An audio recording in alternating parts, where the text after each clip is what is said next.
The 9th-ranked Nittany Lions of Penn State take the field against the #1 ranked Panthers of Pitt.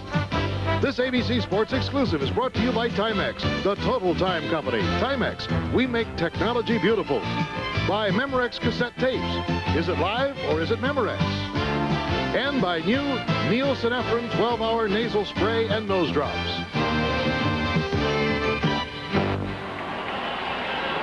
Pitt Stadium is rapidly filling up, and we may have a record crowd on hand here today for this 81st renewal of this rivalry between Penn State and Pittsburgh. The weather forecaster certainly flunked out today. He was supposed to provide a 40-degree day with bright sunshine. We've had snow flurries this morning. It's rather raw and windy. Temperature down in the lower 30s. Not exactly a great day for spectating, but great for the players and great for the renewal of this rivalry. Hello, everybody. I'm Bill Fleming. You know, it's very rare to come down to the final game of the season and have the #1 ranked team in the nation playing before our ABC cameras against a team that probably it hates more than anybody else. Pittsburgh, #1 in the country against Penn State. This is not just your ordinary football game. This is for supremacy in the East, supremacy in the state of Pennsylvania, and perhaps even the nation. A little bit later on, you're going to be hearing from Darrell Royal, our expert.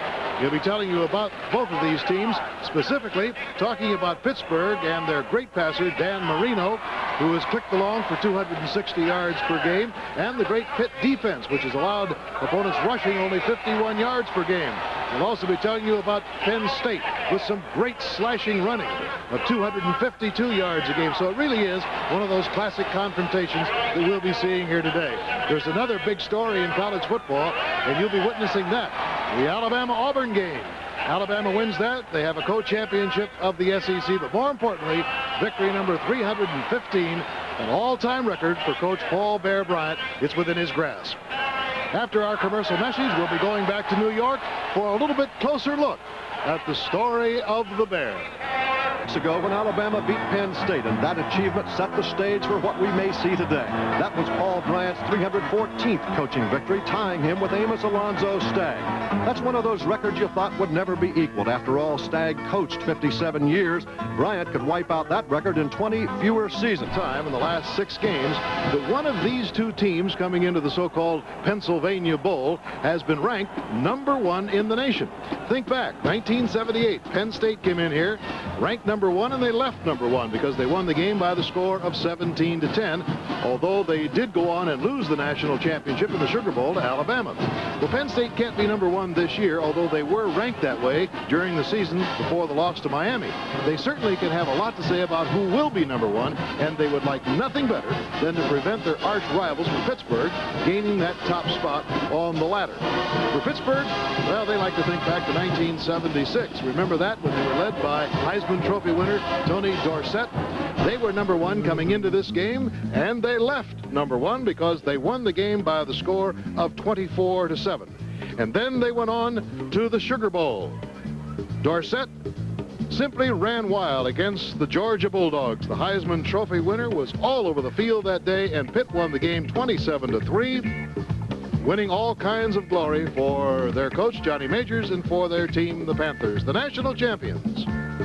This year, the hero of Pittsburgh is a junior quarterback by the name of Dan Marino. He has been the heart of the Panther offense. He has some of the top receivers in the nation to throw to, specifically number 80 split end Julius Dawkins. He leads the team in scoring with 15 touchdowns, and that's tops in the country. Marino's ability to read the defense is what makes him a great quarterback, not just a thrower.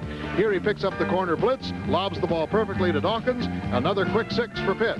Coach Jackie Sherrill played with both Joe Namath and Ken Stabler at Alabama, and he has said that Marino is farther along at this stage in his career than either of those former collegiate greats.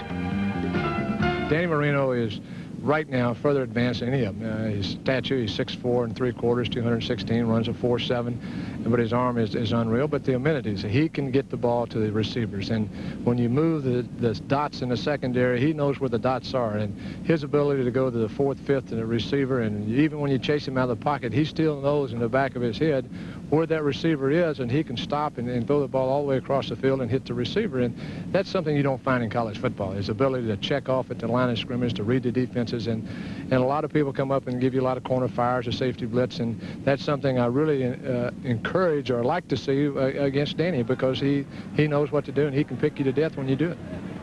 Marino himself is an outstanding leader. He's confident, likable, and very candid. We talked to him about his team after observing practice yesterday. The observation we make, Dan, is that the team is extremely loose coming into this final game. I don't think we're loose. That's the attitude we've had all year. We know what we have to do. We have a mature football team. We just have to go out and play with the intensity that we've played with all year. And really, the coaches don't have to say anything to get the players fired up for this type of game, because it's a big rivalry game, and it's the most important game of most of the players' lives. Certainly this is the most important game in the career of Panther quarterback Dan Marino, who grew up just 10 minutes walking distance from the Pitt Stadium. Back for a final word in a moment. Game ranked 9th in the UPI poll and 11th in the AP. The record 8-2 on the season, losses to Miami and to Alabama, but with victories over Nebraska and Notre Dame.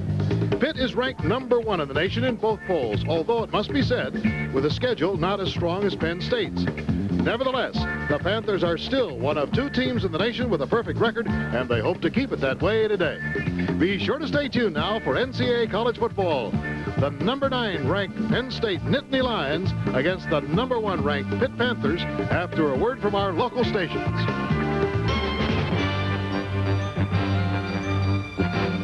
NCAA college football today from Pittsburgh, Pennsylvania. It's the 9th-ranked Nittany Lions of Penn State against the #1-ranked Panthers of Pitt. On one side of the field will be Coach Joe Paterno of Penn State, who has college football's top winning percentage during the past 10 years.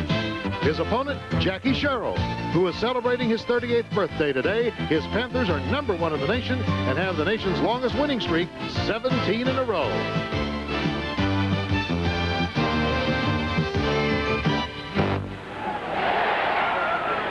This will be a record crowd today because 3,000 extra seats have been brought into Pitt Stadium. We could have 60,000 fans on hand. A record crowd, I say, since the end of World War II. There was a time back in 1938 when 68,000 people crammed their way here to watch a game between Pitt and Fordham. How they did it, I'll never know.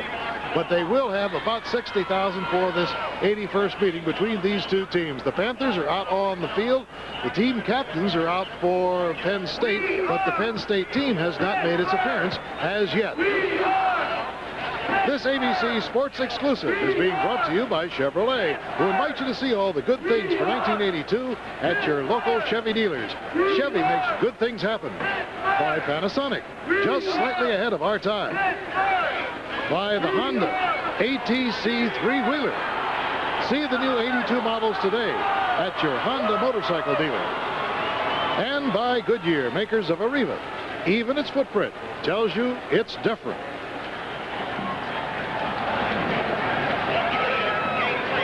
This is really one of the oldest and I think one of the closest rivalries in major college football. Can you believe that they've been playing since 1893, and if Pittsburgh wins today, it'll all be tied 39-39-3. Well, Pitt won last year and the year before, and they're going for their 3rd straight over the Lions, and that's never happened to a Joe Paterno coach team while he's been at Penn State. Nobody's ever beaten him 3 in a row. He has still not had his team come out onto the field as yet, so perhaps a little bit of psychology at work here. Here they come, and listen to the roar.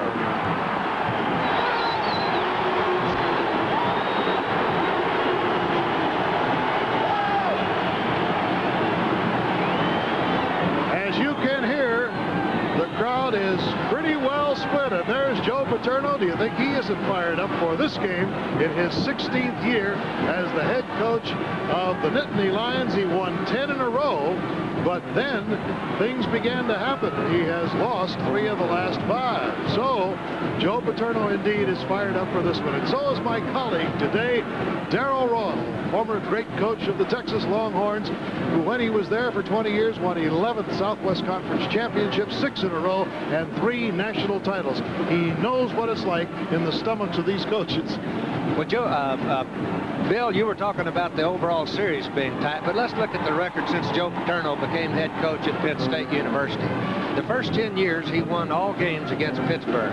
He was king of the hill. He was the boss of Pennsylvania. And then 5 years ago, something happened at the University of Pittsburgh. The program started to turn around when Johnny Majors and Jackie Sherrill came to town. And in that 5 years, Pittsburgh has won 3 of the 5 games. They've won the last 2 games in a row. Now, Joe Paterno has got to be bothered by this. It's got to upset him that people come in and are taking some of his territory.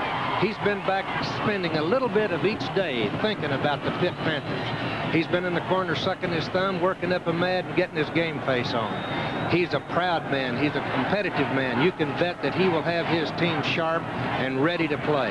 Jackie Sherrill, on the other hand, a bright young coach, fast establishing himself among the premier coaches in college coaching. Well, he's a little bit upset out of remarks that are coming from the Penn State campus, say that the Pitt Panthers play a soft schedule. What I'm saying is there ain't no love lost between these two people. Okay, we'll be back then for the kickoff. This one between Penn State and Pitt, right after this message. You think these fans aren't ready for this one? This is Pennsylvania Madness. That's the Pitt section, and here's the kick as Penn State won the toss, will receive. Schubert booting it down deep into the end zone. It's taken there and down by Kevin Bow. That means it'll be 1st and 10 for the Nittany Lions. They'll take over on offense. Quarterback Todd Blackledge has 10 touchdowns to his credit. Tom Barr starting at fullback in place of Mike Meade. John Williams starting in place of Kurt Warner, although we will see him. Kenny Jackson leading the receiving corps with touchdowns, and Greg Garrity the split end. He has over 400 yards and catches this year, and he can really drive it crazy with his quick move. So we'll keep our eye on him. 1st and 10 for the Nittany Lions, getting the opening kickoff on their own 20-yard line. Blackledge hands the ball off to John Williams, and he is swarmed on by the middle of the line. Michael Woods, number 96, and Rick Cranack, number 55, in to bring him down. The offensive line of Penn State tackled Bill Conson, then Mike Monchak, guard. Jim Romano at center, a 4-year letter winner.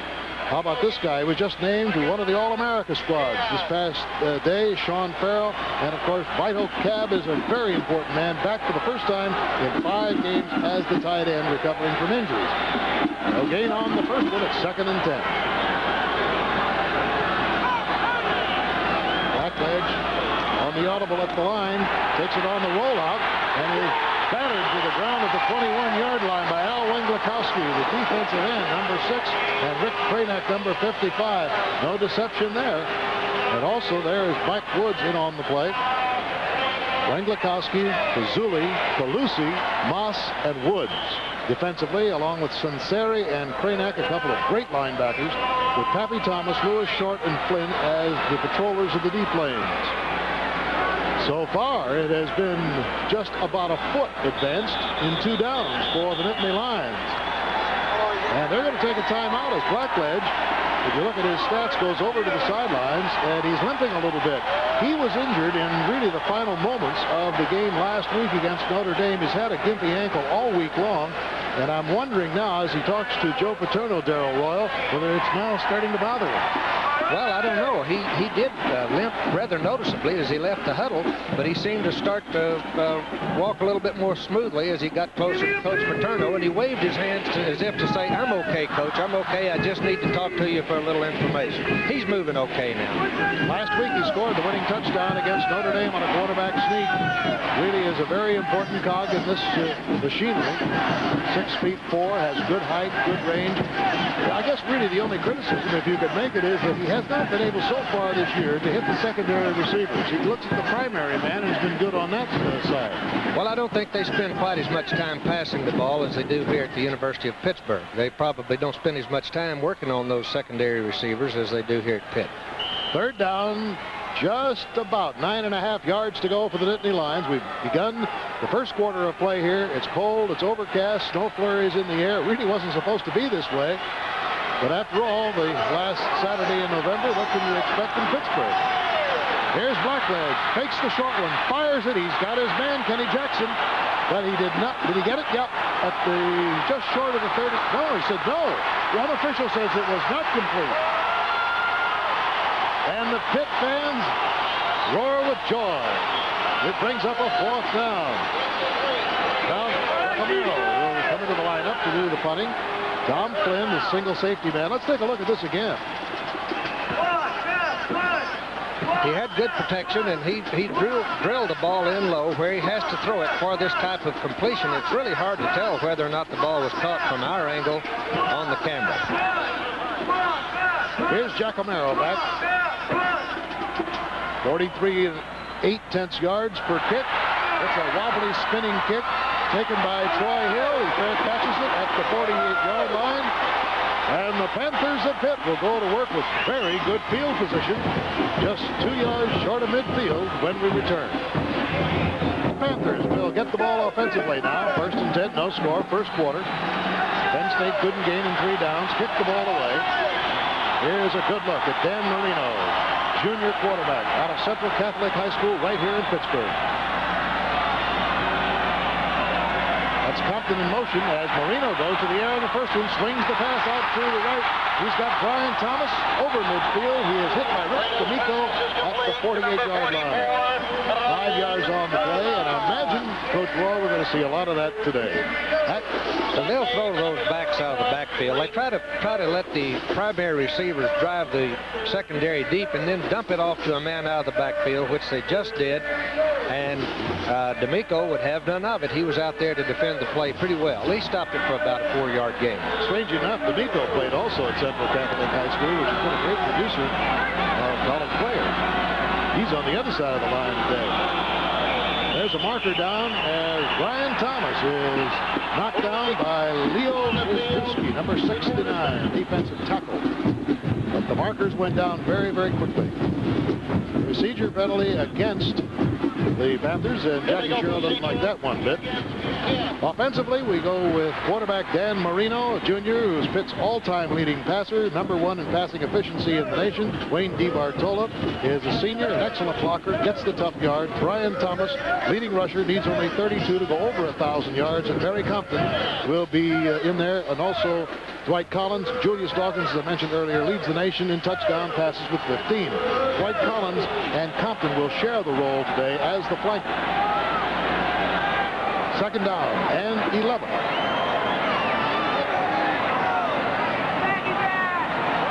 Marino still has his man to his left, but fires it right down the middle. John Brown, the tight end, catches the ball at the 39-yard line. It's Dawkins, not Brown, the split end, and Fritz made the stop on it. Look how open Dawkins was. Anytime you give receivers this long to roam around, they're going to find a good spot. Those good receivers watch him position himself right between the 2 defensive people, and that's all Danny Marino needs. He can drill that ball when he has an open receiver in time to throw like that. 1st down on the 39-yard line. Little handoff inside to Wayne DiBartola. He grinds it forward as Leo Wisniewski and Rich D'Amico bring him down on the 33-yard line. Offensively, Jimbo Covert, 279. Theta, National Honor Society student from Ohio. Emil Boris, great center, could well be the best in the country. Ron Sams missed the Temple game last week, but back. Bill Freilich, 270-pound freshman. And John Brown, the converted flanker to tight end this year, up from 208 to 222. They said they'd like to have him about 252. 2nd down, 4. Brian Thomas finds a little bit of a hole. May have gotten up close to the 1st down. Hamilton and Wisniewski in on the stop. Defensively, we've got D'Amico, Wisniewski, Ofa, and Walker Lee Ashley. Bradley, Pritzen, Parlavecchio, joining a great tradition of Penn State linebackers with Langford, Jackson, Hamilton, and Robinson in that 4-3-4. 1st down for the Panthers, moving the ball as Dwight Collins has gone in at flanker for Barry Compton. Down the middle, it is caught. Touchdown! Dwight Collins, who has just gone in the ball game, caught a rifle shot on the goal line, and it is a quick 6 points for the Panthers. Fans here go absolutely berserk. You know, this is a tremendous combination with Marino throwing and Collins catching. Collins has been averaging 1 out of every 3 passes he catches is for a touchdown, and he certainly didn't hurt the average on that. It was a post route that Marino had directly in the numbers, and it was good for the touchdown. And Snuffy Everett adds the extra point with 10 minutes and 57 seconds to go in this first quarter. The Pitt Panthers take the ball in their first possession, move it down 52 yards, they score. Only 2 minutes and 40 seconds once they got the football to score. Eric Schubert moving up on it. Kick goes angling over to the far side. Harry Hamilton up to the 22, 23, spun around at about the 24-yard line. That was Troy Hill raising his arms in the air for the tackle. There it is, 5 plays, 53 yards, and a beautiful pass from Marino to Collins. And what a whip-like arm Dan Marino has showed us this season. Well, you know, he gets such excellent protection because they do have a good running game. Williams has really run the ball well the last couple of weeks, and you can see what tremendous protection he had, and that's all he needs. Collins is a tremendous receiver. Kurt Warner and Mike Mead now are in the backfield. Mead was injured a little bit earlier in the week, did not work out very much. Kurt Warner still recovering from a hamstring. They fake the ball to him, and there goes Michael Woods right in on top of the quarterback. Michael Woods leads the team in sacks. That is number 13 on the season for him. A junior out of Natchez, Mississippi. Come on, let's go, says Joe. Doggone it, guys. You've done that a few times, Coach. I'm telling you, this Woods is an extremely active defensive end, and he puts a lot of rush on Blackledge, gets him before he can get the ball away. Woods, you'll see a lot more of him today.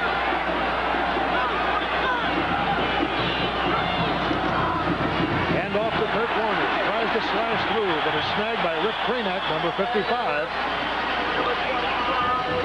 Kurt still has the, you know, I think a hamstring muscle may be one of the most aggravating injuries that a fellow can have. Once you get a hamstring, it takes about 6 weeks before you're back full speed again. It has not been 6 weeks for Warner. Plus a cold day like today, they just have an extremely hard time getting it loosened up. Isn't it remarkable, though, that he has missed 2 games completely and still has 940 yards to his credit. Third down and 13. The Nittany Lions are trailing 7-0 here in the first quarter against the #1 ranked Panthers. There goes the screen, and it's bobbled by Warner, incomplete.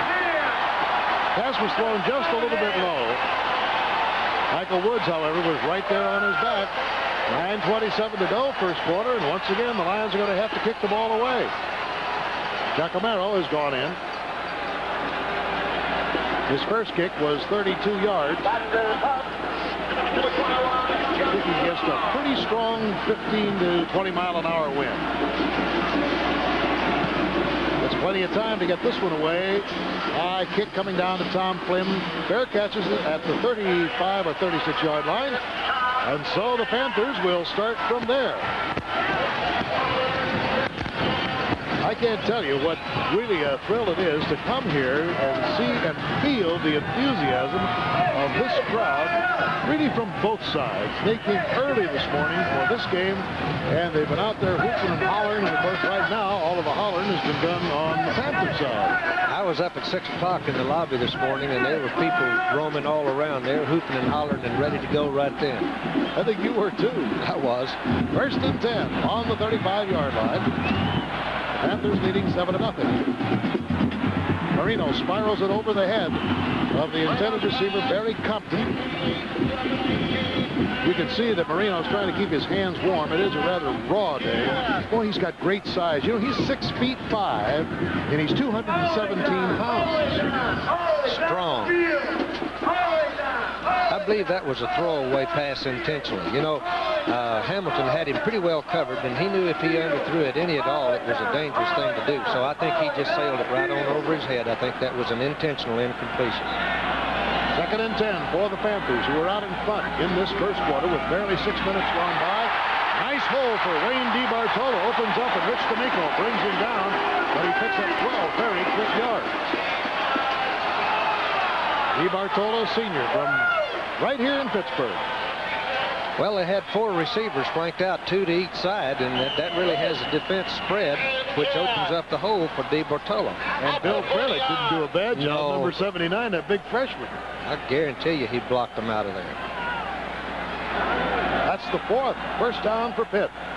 Notice how Marino looks over that defense. Uh-oh, somebody broke on the right side. John Brown, the tight end, made contact with the opposing player. But I was mentioning that Marino looks over that defense. It's really uncanny the way he has that peripheral vision. Well, he only lives about 5 blocks from Pitt Stadium, so he has grown up with football, watching football all of his life here in Pittsburgh, and he's wanted to be a quarterback. Illegal procedure, offense, first down. It's one of the great gifts, I guess, that you really can't teach, but he's able to assimilate that material very quickly in his head, and he knows exactly what to do, where the play should go, but that one didn't go anywhere. DeBartolo wrestled to the ground by Chet Parlavecchio, number 94, and Matt Bradley, number 86.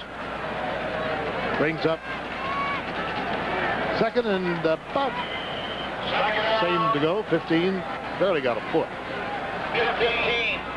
Panthers lead 7-0 in case you just joined us.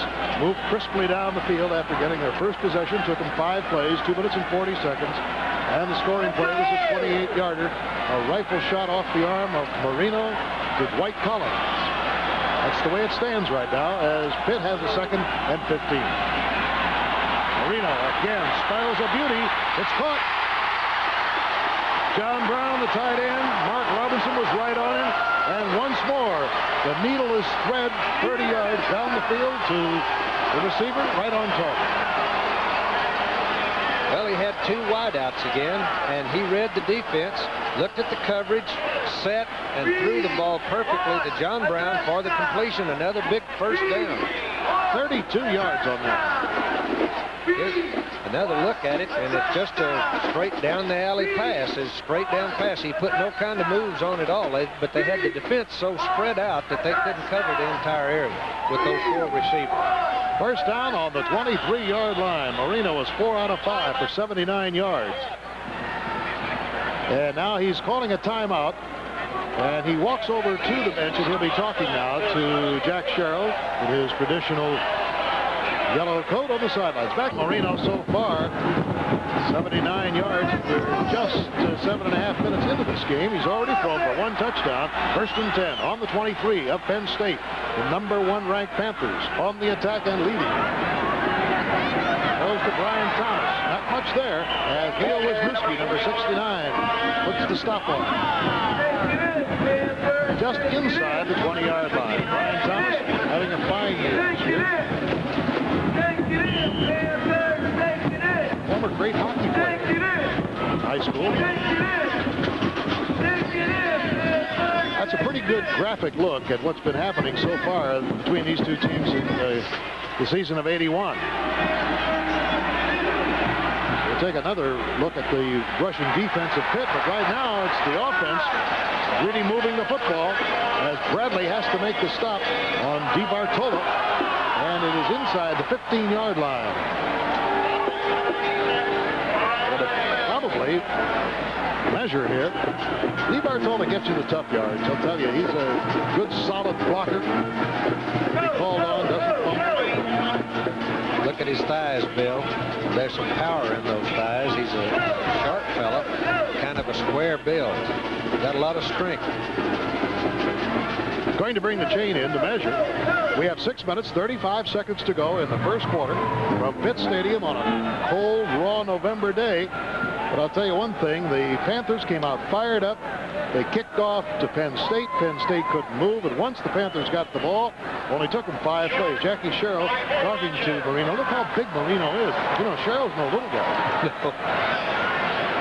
Marino is just absolutely awesome, but you've got to go ahead and give some credit to Colbert and Fada, Boris, Sams, and Frelick. They are giving him a lot of time, and then when DeBartolo and Thomas run the football, they're having some good running room in there. That offensive front is blocking extremely well for the Pitt Panthers. Well, I'll tell you one thing about the Panthers. Think ahead to '82. Actually, Jackie Sherrill thought '82 was going to be the year. He really didn't think that '81 would be. And Darryl, when you talked to him yesterday, you know, he just, when you asked him about it, he just shook his head. So I don't know, it's a mystery to me. There's Marino wedging it in. It was just inches short of the first down. So on the 3rd down and inches, Marino picks up the first down at about the 12-yard line. Bill, along that line, you know, they only have 2 seniors on defense. They only have 2 seniors on offense. So the most of this team is returning next year. In first downs, Pitt now has 6, Penn State none. Penn State has a -2 yards total offense. Pitt 107. First down on the 12-yard line for the Panthers. All this time, Marino transmitting information, looking over the defense, getting it set in his mind. Throws the swing pass to DiBartolo, and he gets absolutely nothing. Wisniewski and Gattuso. Boy, Gattuso, number 70, really had an astounding game against Notre Dame last week. He was the fellow that came up with that big interception. It wasn't just your ordinary interception either. It was a diving, one-handed stab that Gattuso came up with. Yeah, and I'll tell you one thing, it really doesn't show on there that they get 98 points in the first quarter. Really getting to the jump, and they certainly did today. 5.5 minutes to go. In this first quarter, they lead by the score of 7-0. DiBartolo is spun to the ground at the 8-yard line by Ed Fritz, number 61, and number 69 is Leo Wisniewski. Stop, babe, number 61. Paterno just with a light sweater on the far side of the field. Looks concerned, doesn't he, Darryl?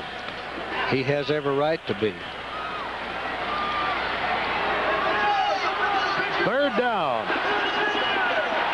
3rd and about 7 yards to go for the Panthers inside the 10 of Penn State. They lead 7-0.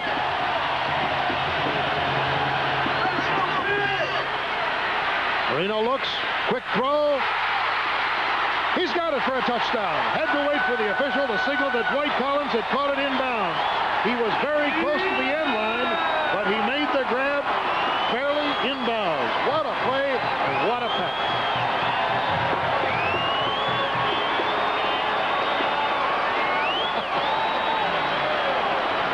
Dwight Collins catches another touchdown pass. As I said, he was averaging 1 out of every 3 that he catches is a touchdown, and he's upped his average from that.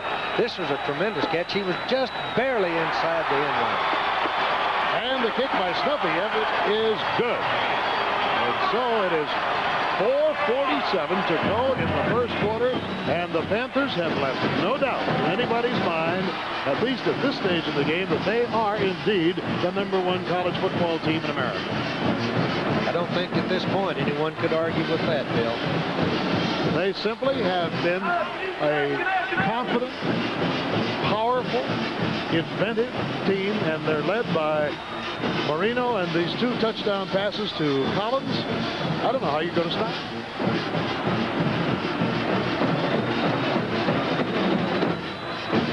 There's, I believe it's Marino, isn't it? Got that, yep, number 13 on his headgear. It's got to be Marino. Look at all those patches on his headgear.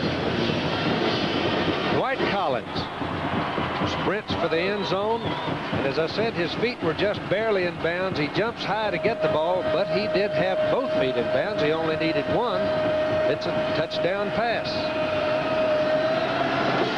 And here's the boot. Schubert booting it off. Taken there by Kevin Bow. Oh, he just doesn't get much as all dark blue jerseys on top of him. Number 38 there was the first one down. That was Becker on the special team. So the Nittany Lions will really have to go to work now, and they have not had good field position, really. This is their 3rd possession, and not much to show for it as yet. And don't forget, after this game, it'll be that clash between Auburn and Alabama. Another one of those no love lost contests.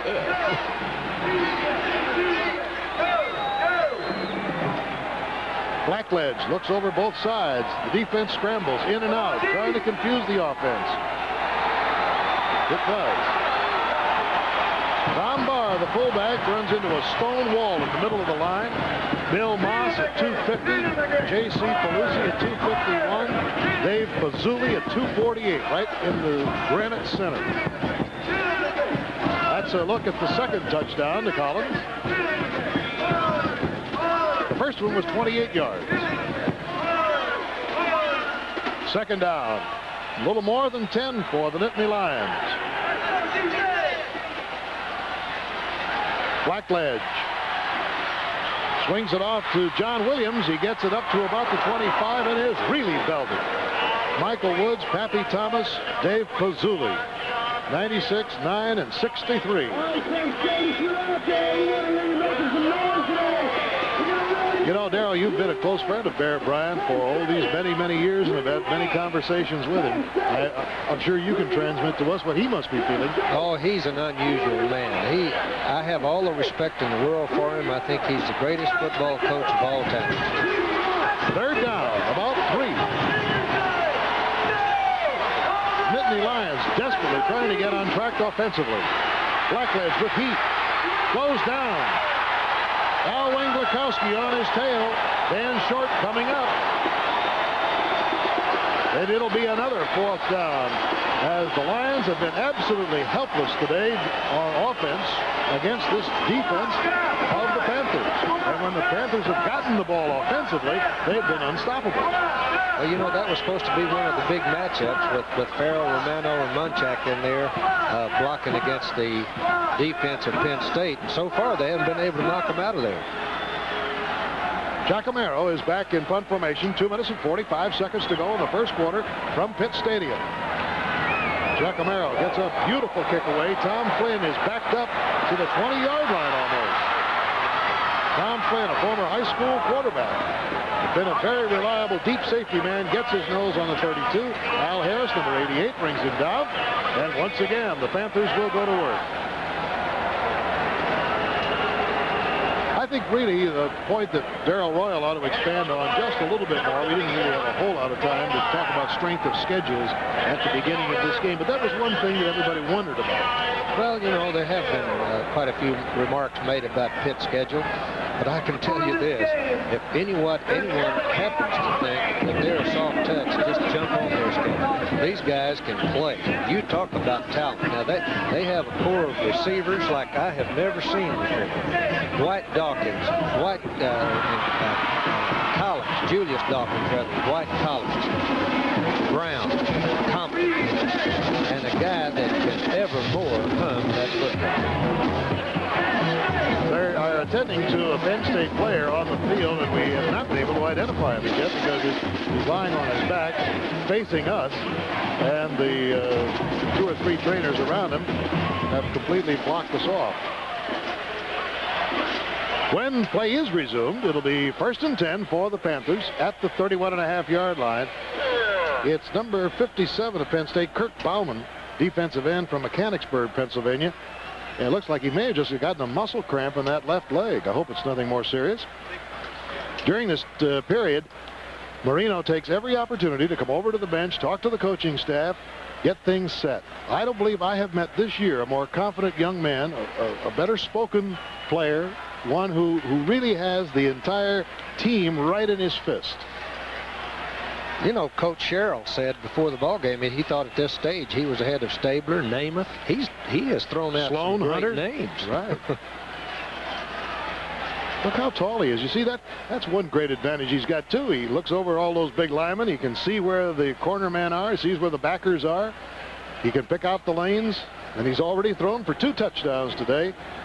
6 out of 7, and really the one that was the miss was simply lobbed out of bounds because he saw the coverage was good. Bauman going out of the lineup, and here come the Panthers up to the line. 1st and 10, just over the 31-yard line in their own territory. First quarter, 2:30 to go, and the Panthers are out in front by the score of 14-0 over Penn State. DiBartolo puts his head down and rams into Parlavecchio. And Pritz, Ed Pritz, P-R-Y-T-S, a senior from Brookfield, Ohio, joining a long list of memorable linebackers at Penn State. Can you believe that so far? Penn State ranked 9th in one poll, 11th in the other, and a -1 yard against the #1 ranked Panthers. Marino with a second down and 6 at the 35. Beauty right over the center to Julius Dawkins, and Dawkins gets it down inside the 45-yard line. Roger Jackson and Mark Robinson making the stop on the play. 21 yards, and it just seems to be that Marino can fire at will. I've seen a lot of guys that have strong arms before, but they haven't had the touch that this guy has. He can throw the ball hard, and he can throw it soft. He throws whatever kind of pass is called for. That pass was called to lob it over Pritz, who was right in line of his receiver, but he just lobbed it over his head right in there to Dawkins. I might add that that offensive line is giving him tremendous protection. He's had no pressure whatsoever. 1st and 10. Swings it out to the outside to Brian Thomas. He's spilled on the 42-yard line, a gain of a couple of yards on the play. Good defensive move by Leo Wisniewski. 2nd and about 8. 1 minute and 5 seconds to go in the first quarter. The Panthers out in front by the score of 14-0 on the benefit of the strong arm of Dan Marino. 2 touchdown passes to Dwight Collins. Dwight did not start today's game. He's been having some ankle problems, but he came in to score the TDs. That's the Marino family right there. Mother Veronica, Father Dan, and sister. I think maybe Grandma's there today too. 2nd and 8. Completed it. John Brown, the tight end, just slides down that sideline toward the first down marker.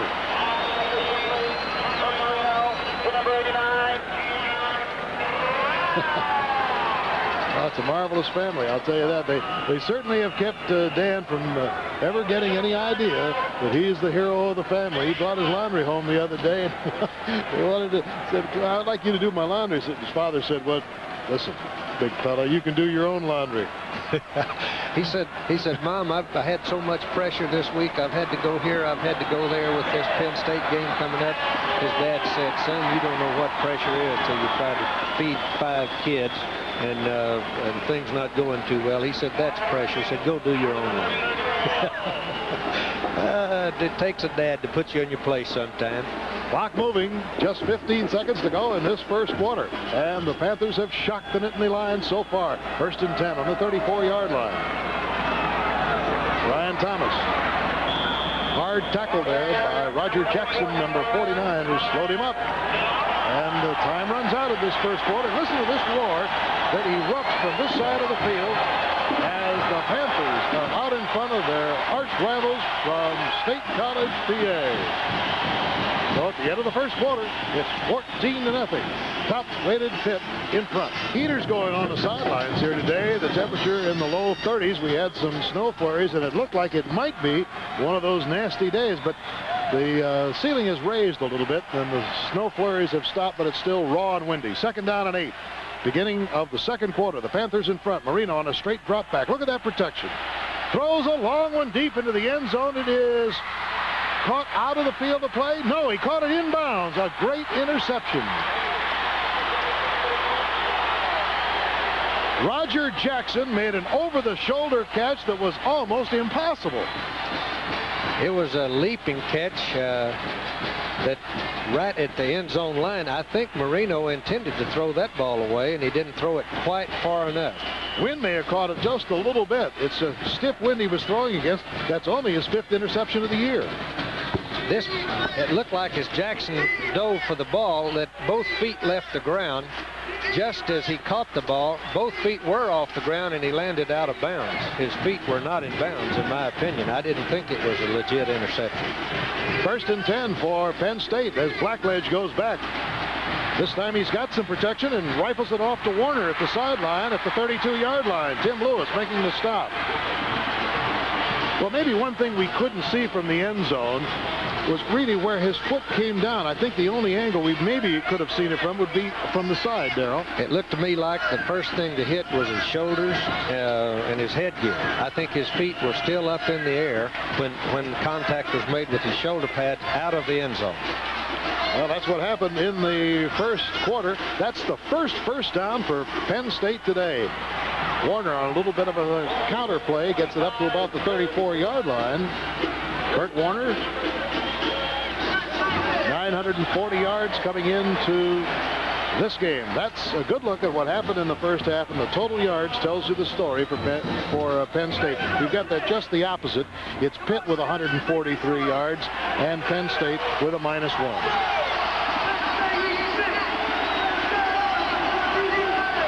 Second down and 8. Fake handoff. Blackledge rifles it right into the midsection of his receiver, Kenny Jackson, and they're going to give him credit for the reception. Pappy Thomas right on his back. He's a little guy that can fly too. Kenny Jackson, number 82, has a brother, Roger Jackson, number 49, right there. Roger just came up with a great catch of his own, an interception in the end zone. Kenny, by the way, played high school in South River, New Jersey with Troy Hill, who's one of the outstanding defenders. Pass interference.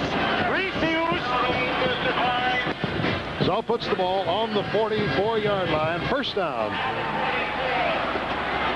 The Nittany Lions now have started to move the football, getting some inspiration from that interception in the end zone. They're trailing 14-0. 13:45 to go in the second quarter from the Pitt Stadium. Built in 1925, scene of many historic battles. There's going to be an offside as the defensive end did not get back in time for Pitt. The Dolman, whoever it was, I don't believe he made it. Right on the marker. So it'll be a 1st and 5. Blackledge being talked to. There's Kurt Warner walking around. He said, I'm ready to go today, Coach. I've got to play in this game. I don't care what happens. Well, he's had a very able replacement, I might add, in John Williams, who was really sensational last week in that final drive against Notre Dame. Offsides, defense, first down. Penn State has not been in Panther territory today, but they're only a yard and the length of a football away from it right now. They're trailing 14-0 in the second period.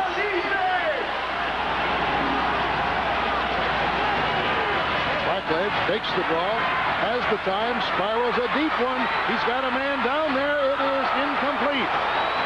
Incomplete to Kenny Jackson, who thought, I guess, that he was interfered with.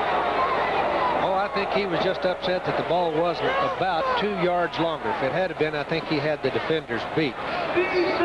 He drove just on the fly route, and Blackledge turned it loose. I don't think there was any interference on the play. Well, I don't know. Arm might have been hit there, but whatever it is, it's second down and 5, and it's still short of midfield for the Nittany Lions. That's ball in motion. Kurt Warner on the deep pitch, out of bounds. Pappy Thomas wrestled him out, and he may get a face mask here. Sansari also in on the stop. I saw the penalty marker go down right at the 45-yard line. That's it.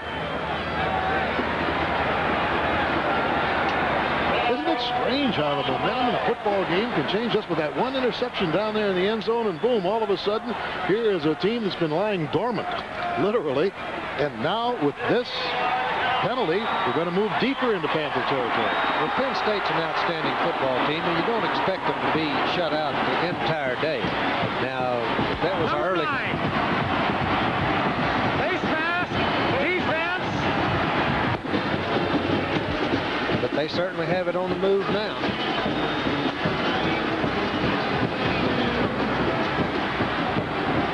First down on the 32-yard line.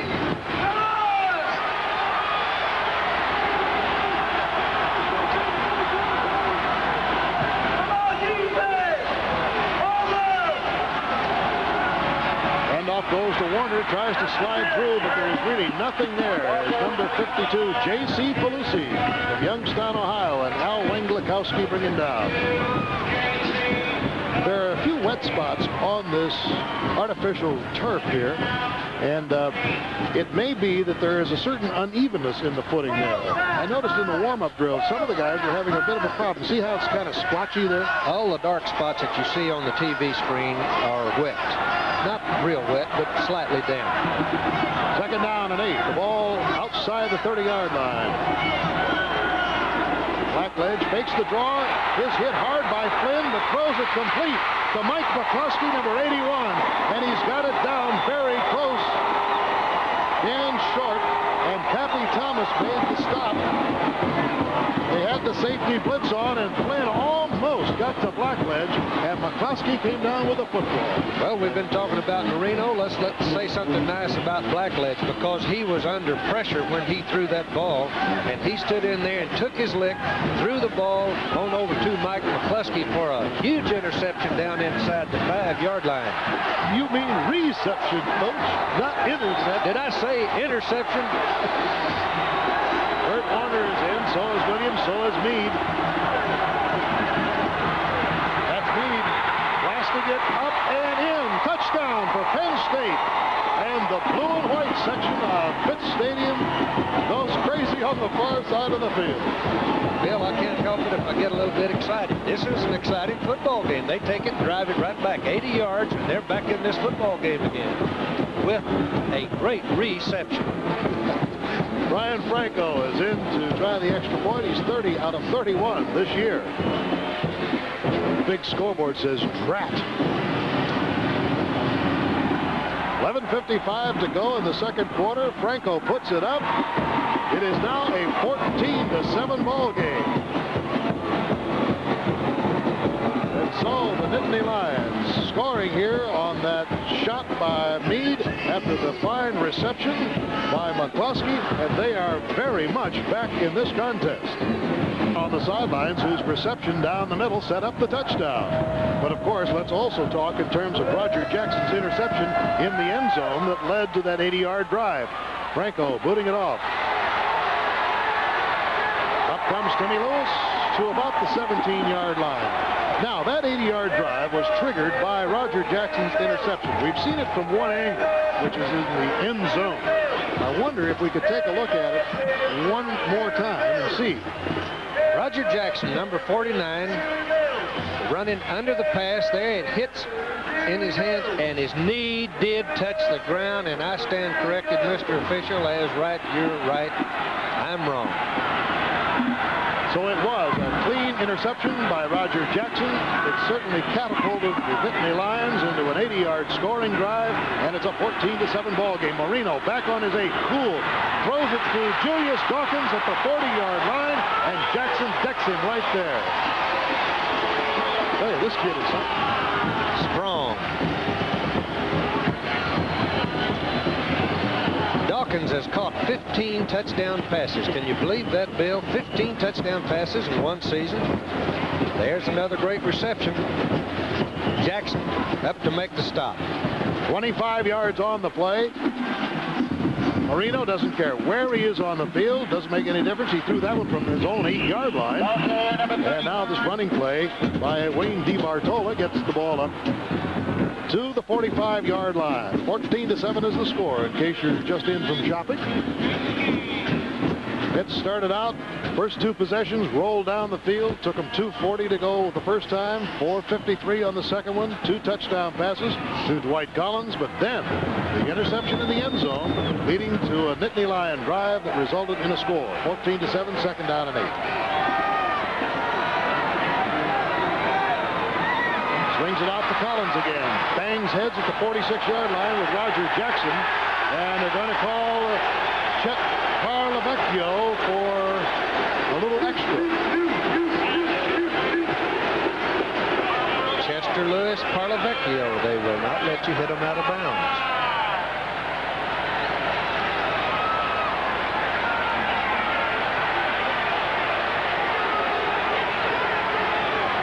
Well, that was a clean hit out of bounds. It's not a clean hit, a clear hit. There's no such thing as a clean hit. What you were saying, it was a legal tackle. It was just out of bounds.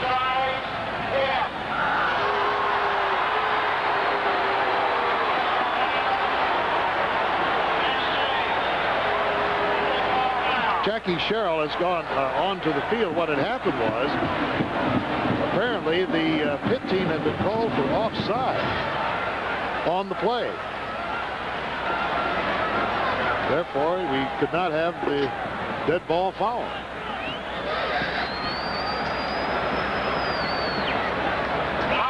one thing about Jack Sherrill, he has really done a fantastic job. Listen to this. Offsides offense. Offside. Tom Thammert is the official here in the white hat today, the referee. Sherrill, former player at Alabama. Now, following that, they chalked the ball up to the 45. Dead ball, personal foul, defense, first down. So it does carry weight. So everybody got what was coming to them.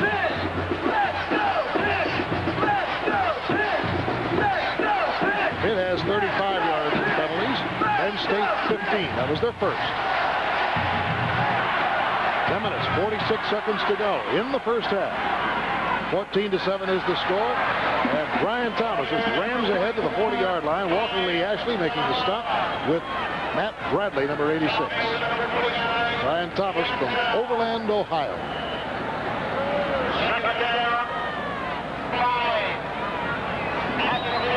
Fairly good-sized beef trust there. Colbert, Beto, Boris, Sams, and Fralick. And Fralick's a freshman. Second down. 5 to go on the 40. Marino setting the team, leading 14-7. That's Collins again at the 25-yard line. Paul Langford making the stop along with what they call the hero of the defense, number 17, Harry Hamilton.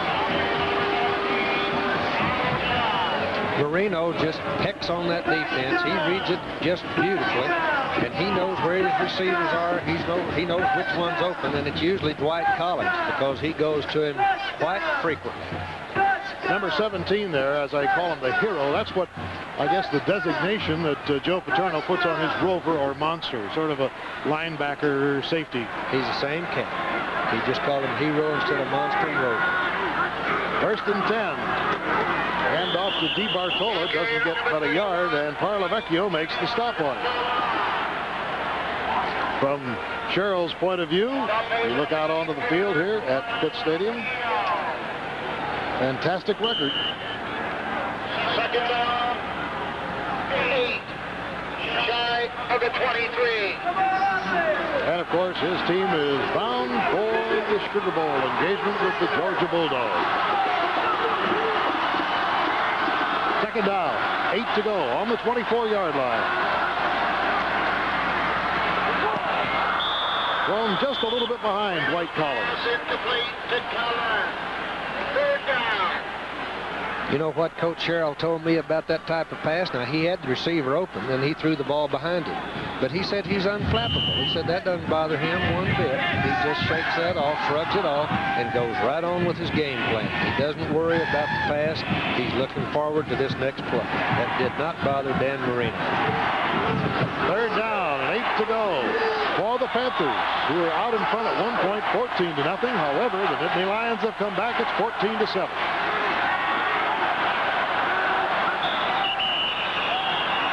Marker down, may have been too much time. Marino does take a lot of time and looking over the defense and calling the audibles at the line.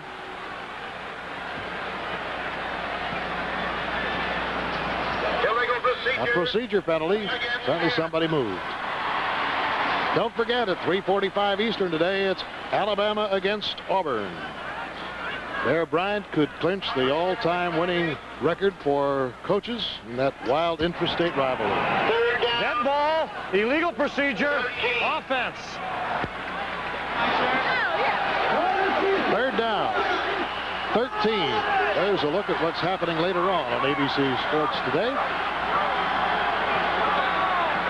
Right now, this is a honey of a ball game and a big third down for the Panthers. Leading 14-7, 8:45 to go in the first half. Once again, great protection.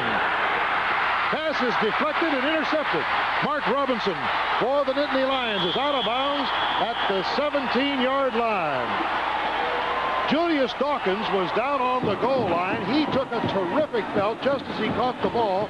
It was deflected into the arms of the defender, Mark Robinson. And the Nittany Lions will have it on the 17. And I believe Dawkins is still down on the ground. They're looking at him. Well, the interception did go to Robinson, but give the full marks to Jackson. You can see what a legal blow he delivered. He went through the receiver. Dawkins knocked the ball up in the air. This is a tremendous blow right here. He's going for the football, and it's all Jackson's interception as far as I'm concerned. The ball was bounced over to Robinson, and we still have Dawkins down on the ground. Julius Dawkins still down. Leading receiver on the team with 15 touchdowns. Tops in the nation. Watch this hit by Jackson again. Boy, I tell you, it's remarkable. Jackson has had himself quite a day so far with the interception in the end zone, which led to a touchdown, and here he comes, stops another touchdown drive by, at least in my opinion, causing the interception. Well, he's up and at least conscious. So time called here with 8:32 to go in the first half. We'll be back in a moment. Interception, his second of the year, is a sophomore from Silver Spring, Maryland. First and 10 for the Lions on the 17-yard line in their own territory, trailing 14-7 in the second quarter. Last time they got an interception, they converted it into a touchdown. Kurt Warner gets a couple of yards at most. Greenax and Sari in on the stop. Second down, about 8. First time that the Lions intercepted the ball in the end zone. They came out and they moved the ball 80 yards on the Panther defense. Now with this interception on a deflection at the 1-yard line, they moved it out with a 2nd and 8 to go.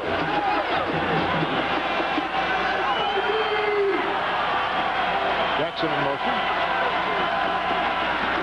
Fake handoff, and Blackledge has lots of time, spirals it. It almost was intercepted on a deflection. Intended for Mike McCloskey, the tight end. You know, Blackledge has good size, too. We're talking about 6'5" on Marino. He's 6'4", so he's got a good look at the defense. He stands in there big and strong, and he's got a strong arm, too. Watch the good balance he had when he threw that ball.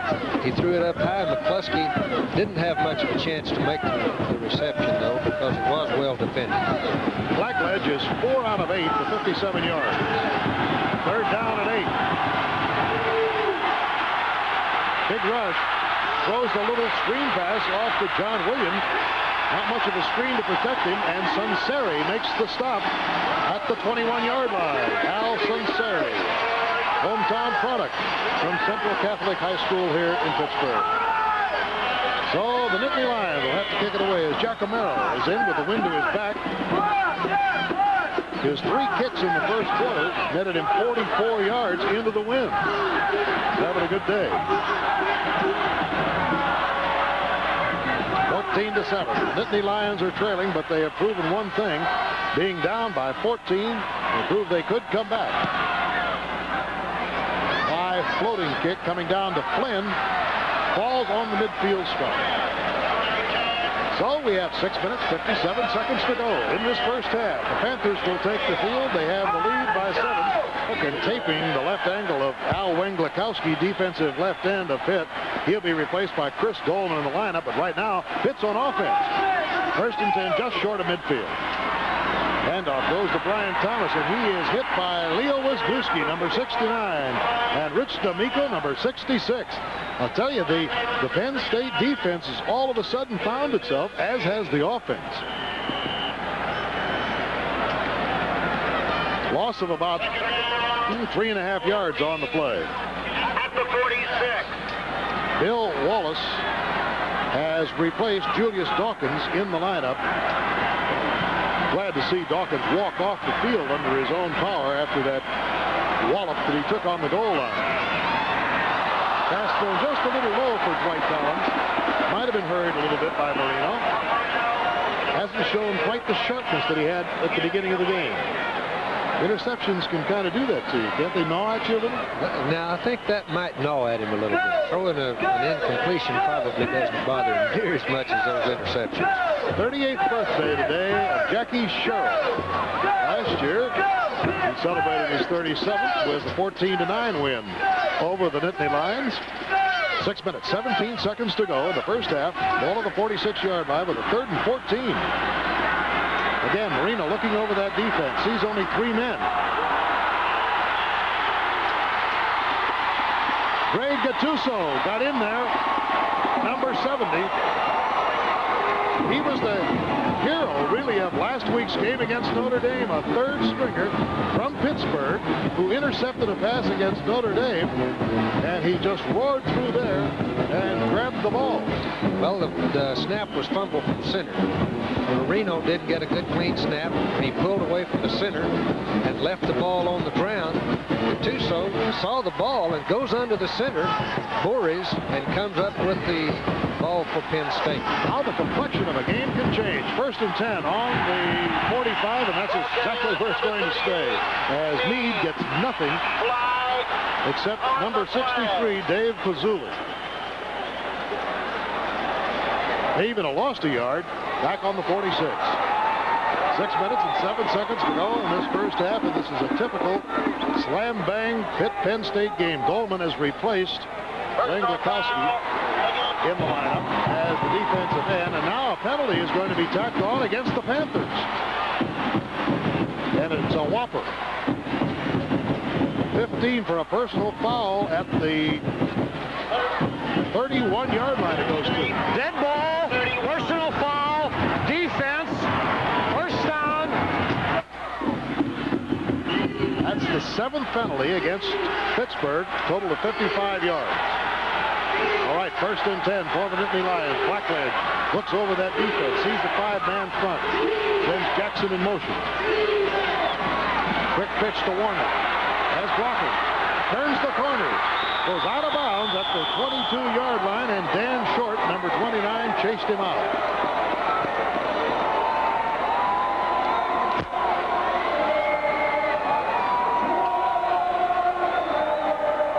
Just short of a first down by about a yard and a half. Placed right on the 23-yard line. Well, if you left the set when it was 14-0, you'll be surprised to know it is now 14-7, and Penn State is moving the football at kind of at the 23-yard line of the Panthers. Beautiful fake by Warner. Pass is thrown complete to Garrity. A marker is down at the 11-yard line. He caught the ball anyway. And unless it's offensive interference, it's going to be first down for the Nittany Lions at that spot. It is offensive interference.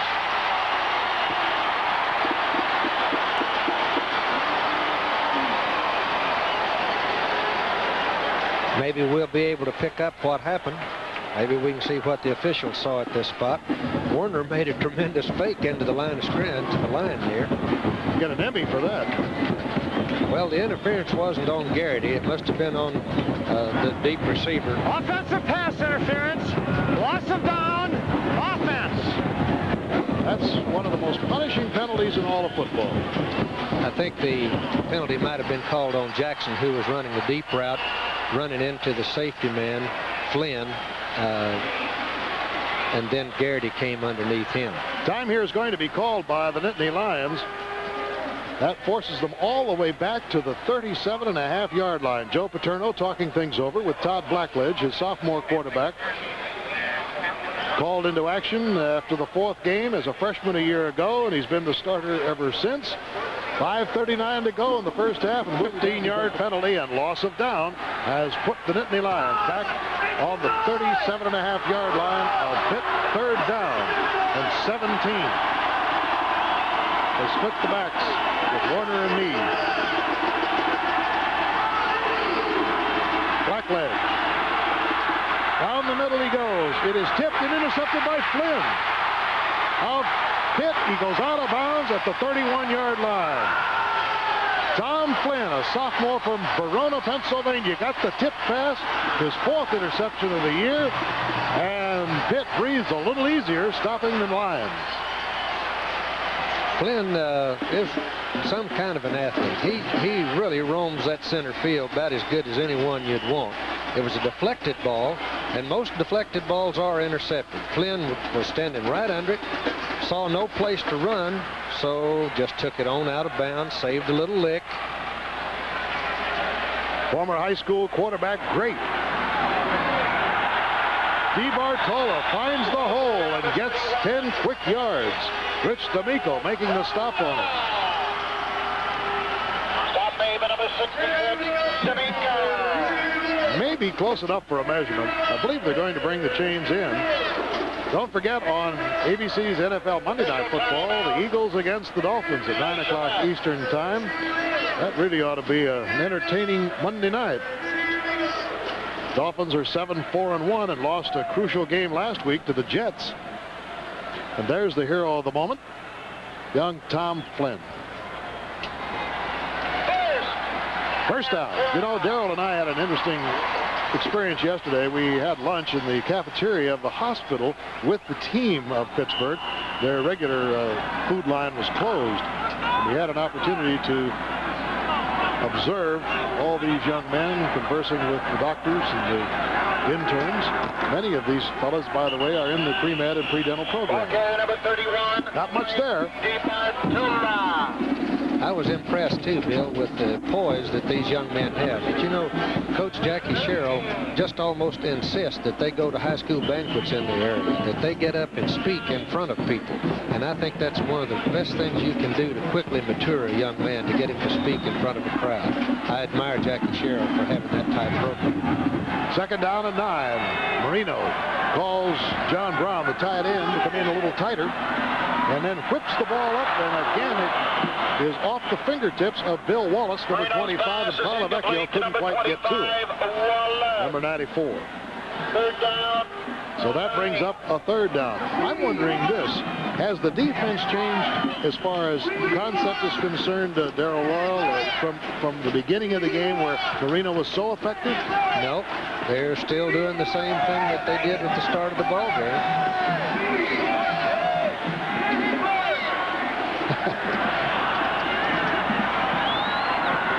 No seats available, so we just got to stand up and look over the wall of the stadium. There's DiBartolo. Okay, number 31. This will be an all-time record since the end of World War II. And that stops the Panthers. And it'll bring up a fourth down as Marino comes to the sidelines, and Hepler will go in to do the punting. Gets a good kick away. He was hit hard when he kicked the ball. The fans are raising a fuss. However, the referee, who was right there, apparently said no, there was no contact. And a storm of protest goes up. I don't know. It looked like he might have been hit. Okay, we'll see here. We've got it on the replay. We'll see whether or not he got hit.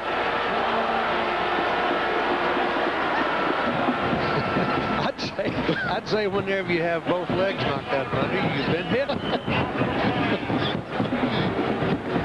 What's he got? Part of the goal post? Don't go away with that.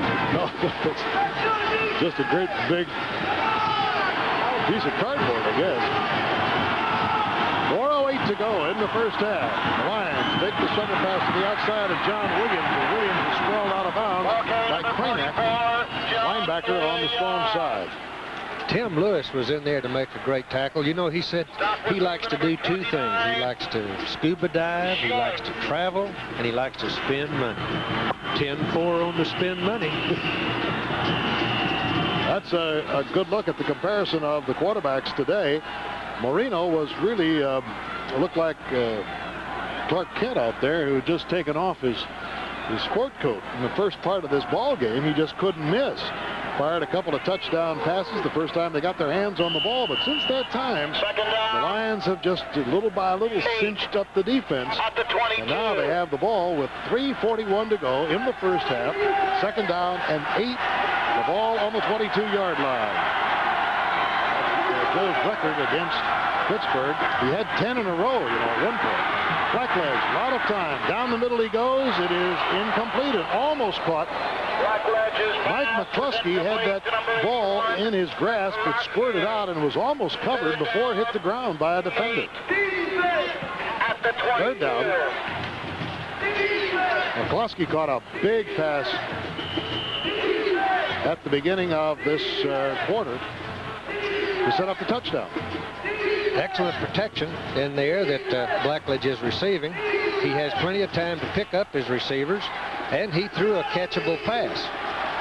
The ball could have possibly been caught by McCluskey. Penn State is 0 for 5 in third down conversions. This is a 3rd and 8. Sideliner to Greg Garrity. Out of bounds he goes. Is it enough? I don't believe so. Right on the 30. It's going to be very, very close. I think it's going to be close enough to have to bring the chain in. As they place the ball down, I'm not so sure it isn't enough. Looks like the length of the football is over the 30-yard line.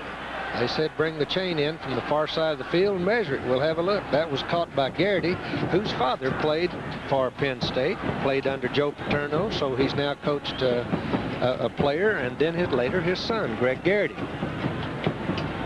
You know, Joe was 16 years at Penn State as an assistant to Rip Engel. Rip Engel, what a great name. One of the true gentlemen of the game. First down for the Nittany Lions.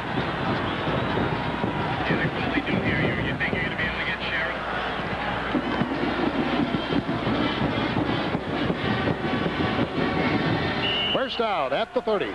Joe Paterno wanting to tie this game up before halftime. Pitt leading 14-7.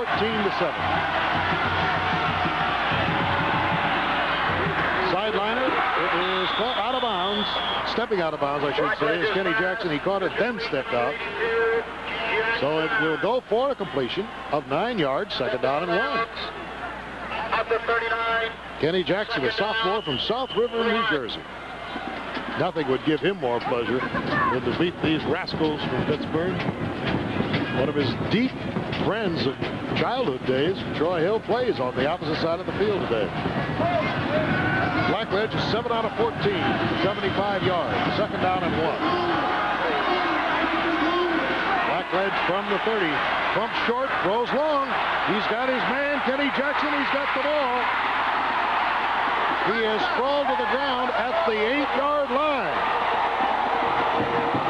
A beautiful pass to Kenny Jackson. 2 men covering, and they still couldn't cover that one. Well, he had the defenders in the same position that he had a minute ago when the ball was underthrown. This time, Blackledge threw the ball far enough, and Kenny was able to run under it for the great reception. He had the defense beat earlier in the ball game. And what a game the Jackson brothers, Kenny and Roger, are having. Tom Flynn was hurt on the play, barely hurt his leg. He's coming off the field, limping. And now the Nittany Lions of Penn State have a 1st and goal to go. 3:05 to go in the first half. They're trailing 14-7. Out to the right goes Kevin Bow. Out wide to the left comes Garrity. Trying to spread that defense. The backs go split. Tom Barr and Warner. Blackledge, a little jab step backwards, goes to the 1-yard line. Did he go in? He's in. Touchdown. Todd Blackledge, who scored the winning touchdown last week against Notre Dame with that little quarterback sneak, had to go a farther distance this week, but he put it in. A clever little quarterback draw. He just took a couple steps back like he's going to pass the ball. You can see here that there was a trap play. They trapped Pazuli, and he goes into the end zone for the touchdown by Blackledge. And Franco could tie this ball game up. He's 32 out of 33. And we have a brand new ball game at 14 all. 2 minutes and 42 seconds to go in the first half. And there's the hero of the moment, Todd Blackledge, who has exhumed his team from being buried at 14-0. That's a clever little goal line play they just ran there, Bill. It was a quarterback draw, but they trapped it off of it and got excellent running room. 6 plays, 80 yards. It only took 1 minute and 26 seconds to go down the field. And Blackledge on that 8-yard run, followed by a 52-yard pass to Jackson. Well, what do you say we just start all over? It's 14-14. Let's start again. And we're going to do just that. Timmy Lewis, number 26, on the goal line, getting ready to receive the kick by Franco. Franco has just tied this ball game up. High floater, won't carry too far. Mark Bailey is hit solidly at the 14-yard line. Big smash by Stu McMunn, number 42. And it decked him right there. Everybody said it's going to be a close one, and it didn't look like it was going to be even remotely close when it began. 2 times Pitt got the ball. They just rifled it right into the end zone. Dwight Collins had a 14-0 lead. But that's all changed as the Lions have shown a great deal of spunk and roaring back, and it's all time. 1st and 10 on the 14-yard line for the Panthers.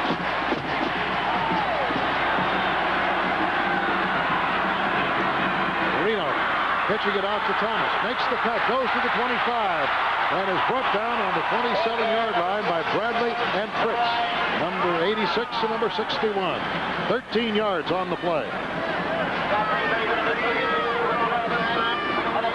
Brian Thomas will be back next year. He's a junior from Overland, Ohio. Quick pitch. And Thomas picks up a quick 13 yards. Well blocked.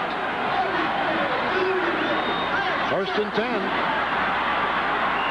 Oh, the ball pops out, but it was blown dead, I believe, as Thomas got his nose right on the 32-yard line. Guess who made that tackle again, Bill? It was Gattuso. He seems to make a lot of things happen. He's always around a lot of big plays. He tore the ball loose from him then. Of course, the whistle had blown, so it was not a fumble. Marino looking things over. His team has seen a 14-0 lead just dwindle to 14-14. There was a marker apparently down on the play. 1 minute, 57 seconds to go in the first half. And the penalty will take the ball back to the 22. Let's hear Tom Thammer. Holding, offense, first down. Down reverts to 1.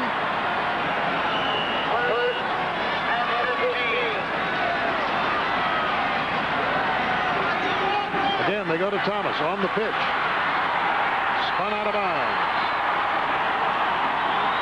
That was Roger Jackson making the initial stop on him. Stops the clock, 1:47 to go. We'll have our Fireman's Fun flashback at halftime today. We'll also have a report on the Clemson matter. NCAA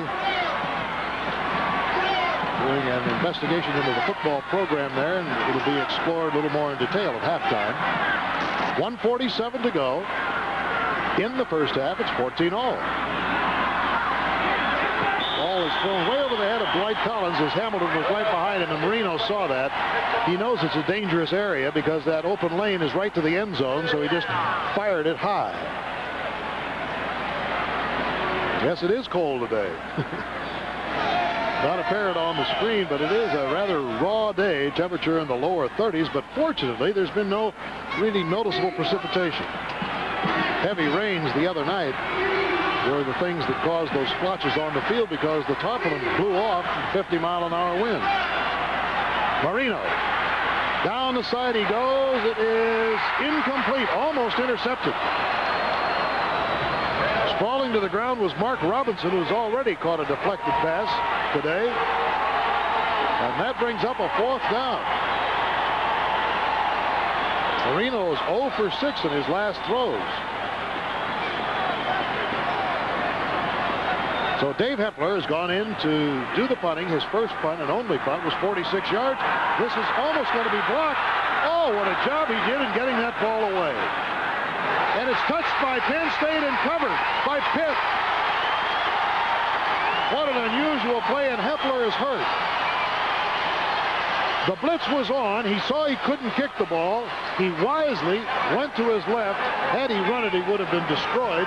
He managed to get enough room to get his leg into the ball. And Jackson is also hurt, who made the run. Well, you know, some people will say, well, heck, they roughed the kicker there. But once you leave the pocket, now he becomes a ball carrier. You can see now he leaves. He has no protection. You can run into him, do whatever. He has no protection. The ball bounces off, and it's recovered by the Penn Panthers. We're taking a look at Dave Hepler, the kicker. and it's the right knee. Well, that's about the worst thing that can happen to a kicker. You know, Marino can kick. I should say that. He's the backup. There's a minute 25 seconds left on this, and there's plenty of time for them to score.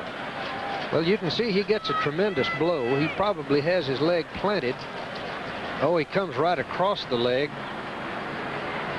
Jackson did. It wasn't intentional to hurt anyone. Jackson was trying to block the kick, and he knew that he had no protection as a punter. And so Jackson came on across, trying to block the kick, but missed it. It was fumbled by Penn State and recovered by the Pittsburgh Panthers. 1:25 to go in the first half. The ball was fumbled by Kenny Jackson at the 41-yard line. Here's that maneuver again by Hepler. I'll tell you, this was really quick thinking. Great reaction, and how he even got the ball away is beyond me. He only got it away. He sailed it 35 yards. You can see the blow there. Jackson coming right across his right leg.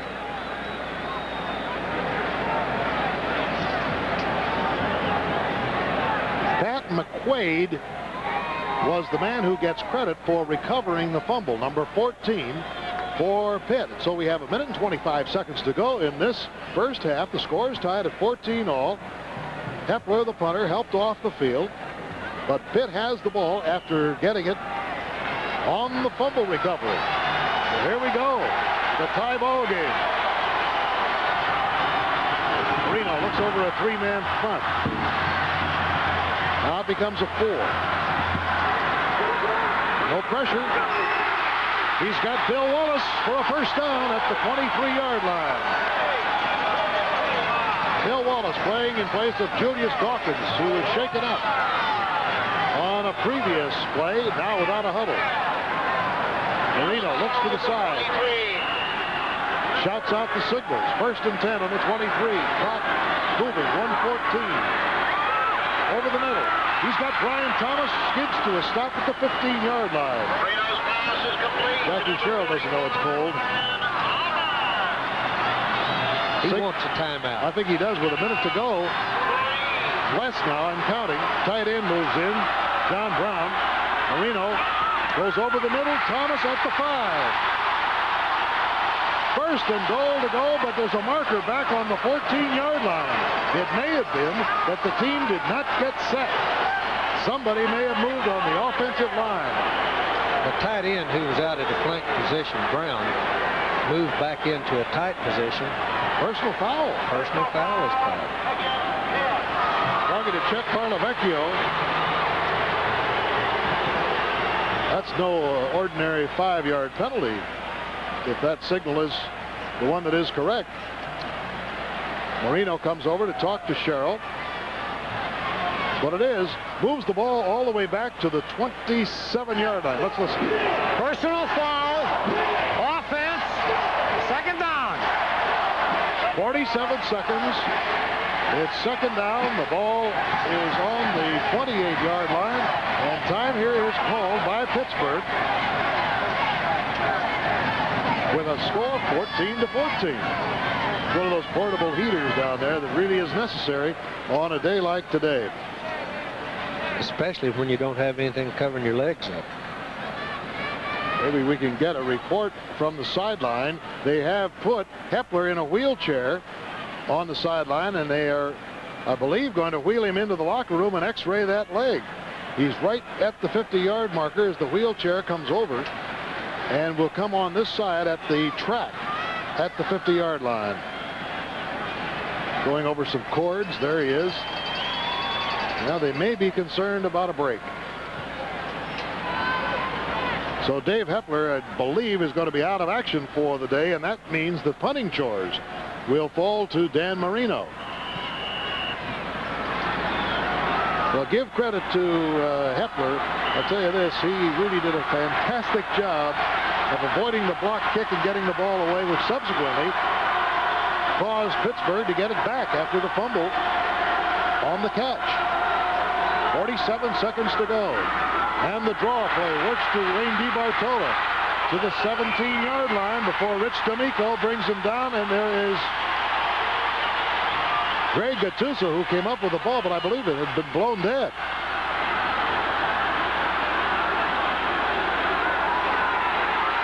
No, it hadn't. Gattuso gets his second fumble recovery of the day, and Penn State will take over the football. I tell you, he's amazing at intercepting passes and recovering fumbles. He's a third-string tackle. That was a clever call. The draw play was a good call at that time. It looked like it set up at least the field goal, but they did knock him loose from the ball long before he hit the turf, and it was recovered by Gattuso. Absolutely. Number 70.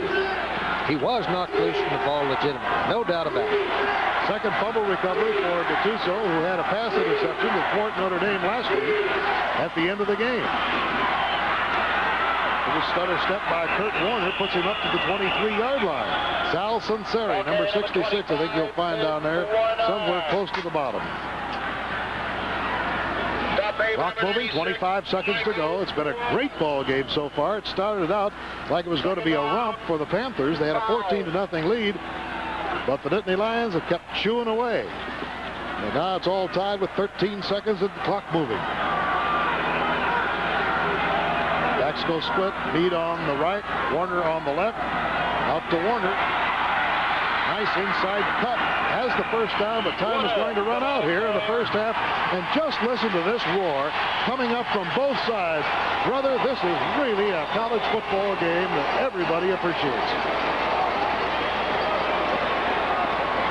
Now let's join our colleague, Steve Zabriskie, who has joined us today, and he has Jackie Sherrill with him. Jackie, it appeared as if they got the momentum back from you after a great first quarter. Well, certainly, you know, we turned the 2 interceptions, you know, turnovers, and when you have a turnover, things are going to happen. And we had the 2 turnovers with the interception and the fumble, and it did. You know, after the turnover, they came back and scored with it, and the other turnover, they got field position. But, you know, that half's over with. We can't forget about that. You know, we'll forget about that one and go about the next one. It appeared as if your game plan was working perfectly. Well, we're spreading them out. You know, we felt like we could, you know, spread them out. There's some things we're going to have to adjust by. They're playing this real deep, and we're going to have to quit, you know, trying to throw the ball so deep and go ahead and throw the ball back underneath. What kind of changes do you anticipate Coach Paterno making? Well, I don't think they'll change anything. You know, they got to stay with what they're doing because they've been kind of successful with it. Here, as the #1 ranked team in the nation, Pittsburgh is getting a strong challenge. This Pitt-Penn State game is being brought to you by Texaco, who also brings you quality. Things started off very explosively with Dan Marino, the quarterback of Pittsburgh, and his rifle-like arm finding the arms of Dwight Collins. This in the first quarter. Collins positions himself in the little slot between the defensive safety and the left corner man, and with the strong arm of Marino, it's able to be completed for the touchdown. Here he does the same thing over to the left. He goes just inside the left corner, and Marino drives the ball before the safety man has a chance to overlap. He catches the ball in the end zone for another TD. But then the momentum began to change. Marino was back to pass and threw about a 50-yard bomb toward the end zone. And it was Roger Jackson, a defensive back of Penn State, who came up with a miraculous interception. A diving interception, and you can see his right knee hit right there. And it is an interception, and from that point, they take it 80 yards for the score to get back into the ball game, 14-7. Right, Mike Meade took it in on the score, and then Blackledge himself took it on a quarterback draw following another interception, and he took it in the final 8 yards for the touchdown. This was set up on a 52-yard pass from Blackledge to Kenny Jackson. And so that's the way it is at halftime. 14-14. Penn State won the flip to begin the game and took the football. That means that Pitt will have its option here, and I rather imagine the Panthers want to get the ball very, very quickly to begin this third quarter. And so we'll be back with the kickoff of the second half in this big one between Penn State. #1 ranked team in the nation. Pittsburgh is getting a strong challenge. This Pitt-Penn State game is being brought to you by Texaco, who also brings you quality. Things started off very explosively with Dan Marino, the quarterback of Pittsburgh, and his rifle-like arm finding the arms of Dwight Collins. This in the first quarter. Collins positions himself in the little slot between the defensive safety and the left corner man, and with the strong arm of Marino, it's able to be completed for the touchdown. Here he does the same thing over to the left. He goes just inside the left corner, and Marino drives the ball before the safety man has a chance to overlap. He catches the ball in the end zone for another TD. But then the momentum began to change. Marino was back to pass and threw about a 50-yard bomb toward the end zone. And it was Roger Jackson, a defensive back of Penn State, who came up with a miraculous interception. A diving interception, and you can see his right knee hit right there. And it is an interception, and from that point, they take it 80 yards for the score to get back into the ball game, 14-7. Right, Mike Meade took it in on the score, and then Blackledge himself took it on a quarterback draw following another interception, and he took it in the final 8 yards for the touchdown. This was set up on a 52-yard pass from Blackledge to Kenny Jackson. And so that's the way it is at halftime. 14-14. Penn State won the flip to begin the game and took the football. That means that Pitt will have its option here, and I rather imagine the Panthers want to get the ball very, very quickly to begin this third quarter. And so we'll be back with the kickoff of the second half in this big one between Penn State and Pitt right out, whose house is not more than a 10-minute walk from the Pitt Stadium, warming up to begin this second half of play. He's a junior who will return next year. He's already made one All-American team this year. Now let's go down to Steve Zabriskie, who has Joe Paterno. Thank you, Bill. Joe, there was a big momentum shift there in the second quarter. What kinds of things did you do to make the adjustments against Marino's passing? Well, we haven't done much. He's doing an awfully good job. He's a great football player, and they're playing a great game. You know, you got to play for a couple of interceptions when a guy puts the ball in the air that much. And we got a couple of breaks. They got a couple of breaks, and they're just two good football teams going at each other, and now we got 30 minutes to go. You're dropping a lot of people off against him and not rushing a lot. Do you anticipate any changes there? Well, we're going to change up some. We have a plan for the second half, because you can't let him look at the same thing all day. He gets rid of that ball so quickly. He's really awfully good. We're just going to hang in there and try to make some things happen for ourselves offensively and let it all hang out. All right, Joe, good luck. Thank you. Okay, thank you. Let's go back up to Bill. All right, Pitt will receive the football to begin this second half of play. Brian Frankel will tee it up on the 40-yard line. Pittsburgh sending Marion McIntyre, Timmy Lewis back, and Mark Bailey. 3 men deep. And here we go. That's Timmy Lewis there in the center. High floating kick that's going to be short. Taken by Bailey up to the 22, and he is hit at the 22-yard line by Harry Hamilton, number 17. Well, here's the way things stand at halftime in this one, and what a big change from the first quarter when Penn State had a -1 yard at the end of the first quarter. So they had a great shift there in the second period. Strangely enough, there were 6 turnovers in the second quarter, 2 by Penn State, 4 by Pitt. 1st and 10 for the Panthers in a tie ball game from Pitt Stadium. Bill Beach in at fullback, and the ball carrier is Brian Thomas. 44, Brian Thomas. Defensively, we look at Rich D'Amico, Leo Wisniewski, who had a fine first half, Dave Ofar, who was a surprise starter today, Walker Lee Ashley on the defensive end, and Chet Parlavecchio as a linebacker, along with Ed Fritz and Bradley. Second down, about 6.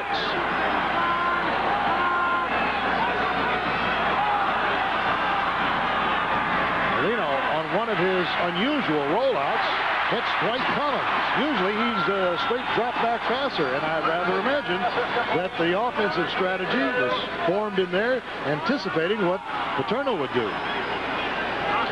Langford, Jackson, and Robinson, who's come up with a fine interception. Harry Hamilton's played well as the hero, so to speak, the Rover.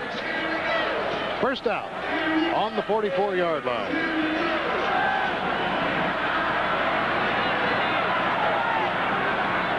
Here's Brian Thomas, spilled on the 45-yard line. That 1-yard gain gives him 1,004 And he becomes Pitt's third running back to rush greater than 1,000 yards in a single season. Tony Dorsett did it, and Elliott Walker. And here's the offenses. We're looking at it right now. Marino, DiBartolo, Thomas, Cochran, and Dawkins. But Dawkins did not start the second half. Bill Wallace started. Covert, Feta, Boris, Sams, Fralick, and Brown. Second down, 8 to go. The ball on the 45-yard line.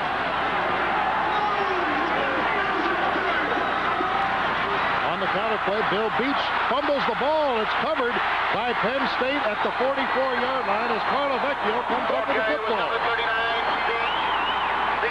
Chet Parlavecchio, a senior from West Orange, New Jersey, got that loose ball, and Penn State will take over the football at the 44-yard line.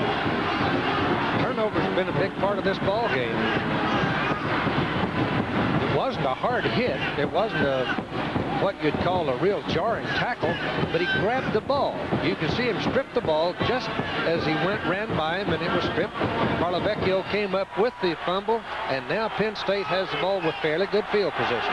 That was Roger Jackson, number 49, who stripped the ball away, so give him credit on the play. Quick pitch to Warner. Buckled inside at the 44-yard line by Sal Sunseri, number 66, and 55, Krenek. Wenglakowski, who had an injury in that first half, we haven't seen him. Fuzuli, Belusi, all big men. Bill Moss, 270. Michael Woods, the big play man.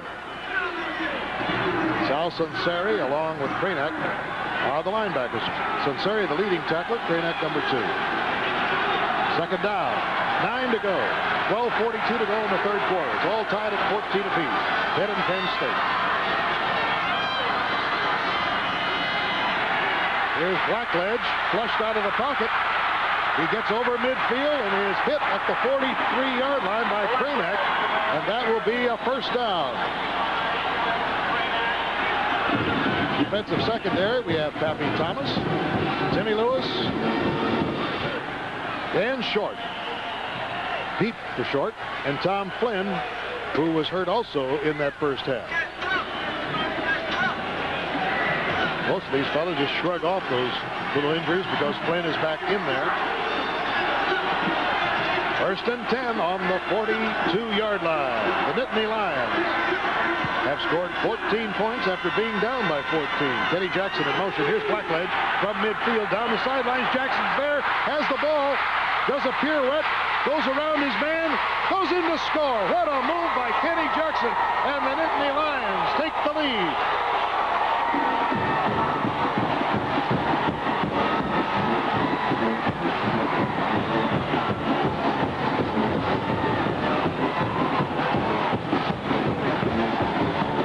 Look at Kenny Jackson on this play.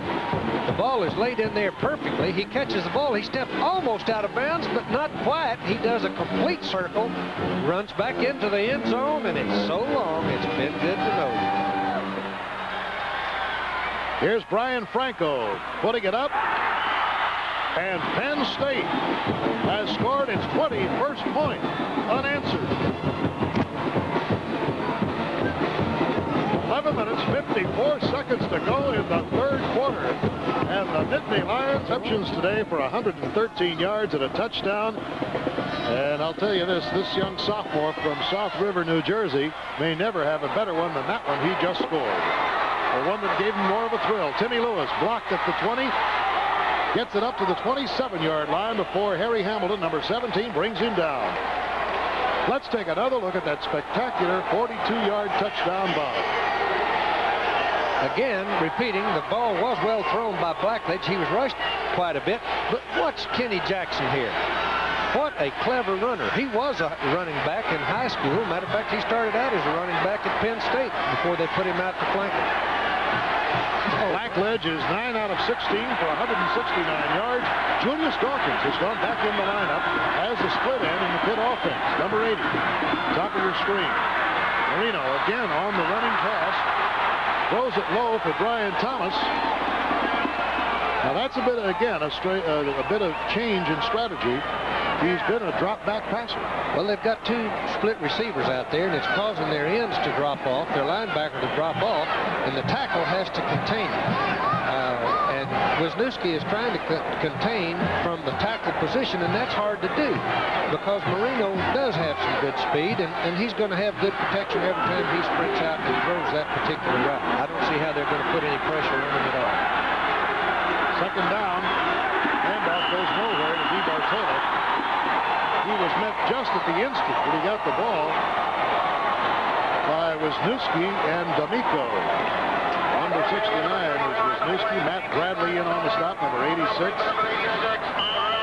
Tell you, the Penn State team may have been a little bit slow to start today and to get their motors going. But once they have gotten them engaged, they have been fantastic.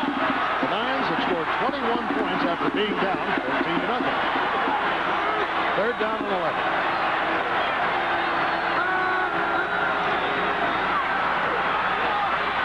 Then the pass is tipped and almost caught on the deflection by Mark Robinson. It'll bring up a fourth down.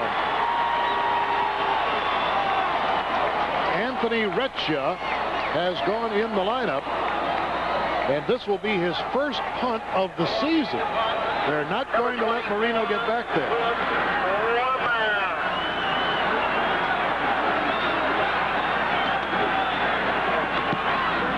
Pretty good kick away. It floats over midfield, and it's taken on a fair catch at the 44-yard line. Kevin Bow, number 11. And so, number 24 drops off the field, and I imagine is breathing a little bit easier.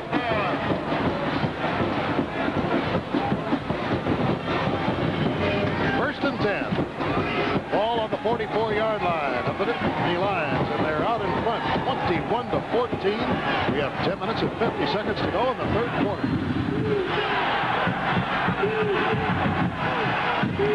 Jackson, number 82, goes in cross motion.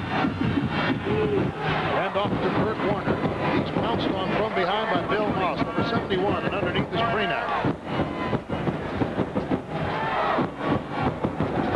I'm just wondering, Darrell Royal, about the confidence that Blackledge has gotten, and by contrast, perhaps the little bit of shakiness that's come into Marino's arm.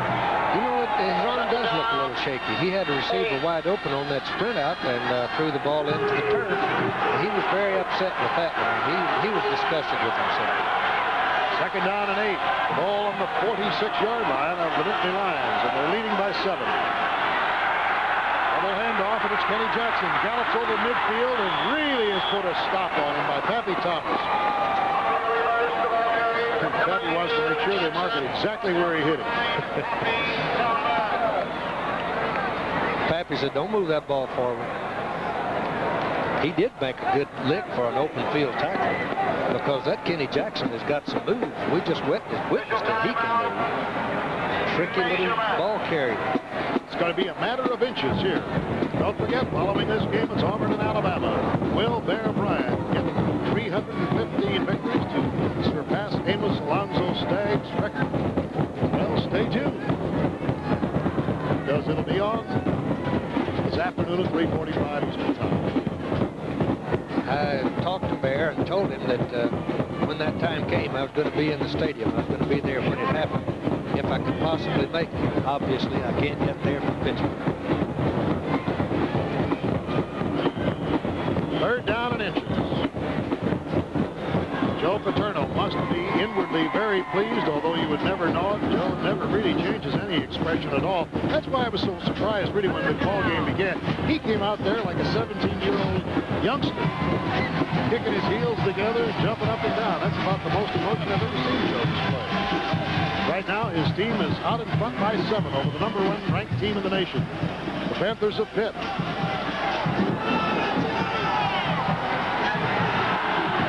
McCloskey and Cab, 2 tight ends, are in. Bow is out to the left. Inches to go. Blackledge has the first down. Blackledge, the ball carrier. At the 45-yard line. First and 10. We have 9.5 minutes to go in this third quarter. Already, the Lions have scored. Even though they kicked Picked off to Pitt. The fumble. Very costly fumble. Beach, covered by Parlavecchio, was turned into a score in less than 2 minutes. First down on the 45.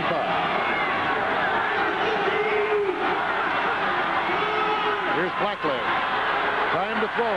Sideliner. He's got Jackson wide open. Touchdown. There was nobody near him. Unbelievable defensive mistake. There wasn't anybody within 10 yards of Kenny Jackson. Well, Bill, they really had that shallow receiver covered because they had 2 of them on him. Obviously, it was a breakdown in pass coverage. Someone was supposed to be on the deep man. Both of them came up on the short man, and Kenny Jackson is into the end zone standing up again for another touchdown. And it's getting to be a habit with Kenny Jackson. He likes it down in that zone. 45 yards on this one, and he never had an easier one. The last one was tough. He had to fight the sidelines and really make some moves. This one he just waltzed in. Franco's kick is up. It's good, and it is now 28-14 as the Lions now have absolutely shocked the nation's #1 football team from Penn.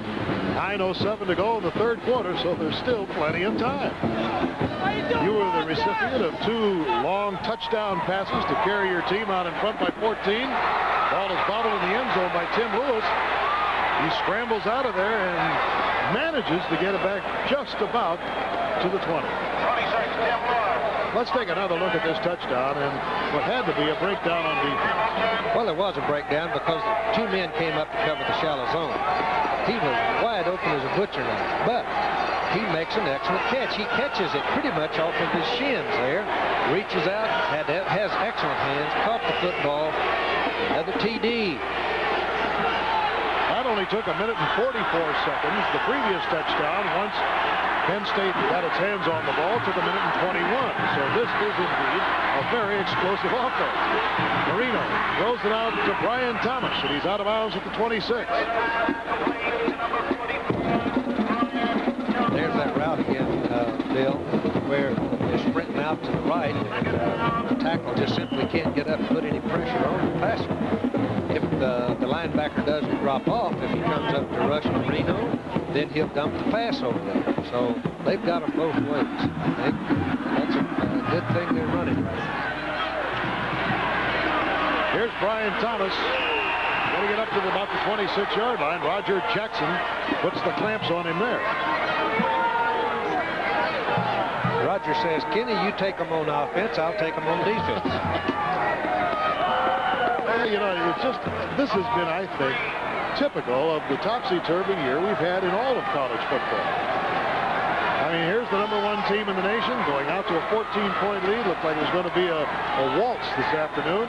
And all of a sudden, their arch rivals from over there in the mountains came up there and slammed 28 points on the board against them. Quick one, almost picked off. Roger Jackson covering Julius Dawkins, and that brings up a 4th down. The only time that Pitt has trailed a team this year was against Syracuse, and the Panthers came back to win that one. Here is Recchia, Anthony Recchia, with his 2nd kick of the day. We're still checking on Dave Hepler, who was injured in the 2nd period. Recchia gets a kick away, comes over midfield and takes a bounce in favor of the Panthers. They'll stalk it to its death at about the 26. I imagine Bell wishes he had stepped up and fair caught that ball because it cost him about 25 yards. Actually, the ball was kicked long enough, high enough. It should have been fielded. Don't let the ball hit the ground. That's one thing. I think there's a penalty marker down in the field. There's a yellow flag. Have no indication what it is. I mean, it was 4th and 5, so it looks like it's going to give the Panthers new life back in their own territory. Yes. More importantly, this will give them the first down if, in fact, they get a 5-yard penalty in their favor. And it is in their favor. And there is a first down and a big break. Let's listen. Offsides, defense, first down, Pitt. So a good break break for Pitt, bad break for Penn State. 1st and 10 on the 31. Panthers trailing here, 28-14. Brian Thomas behind a good block by DiBartolo, goes out of bounds at the 35.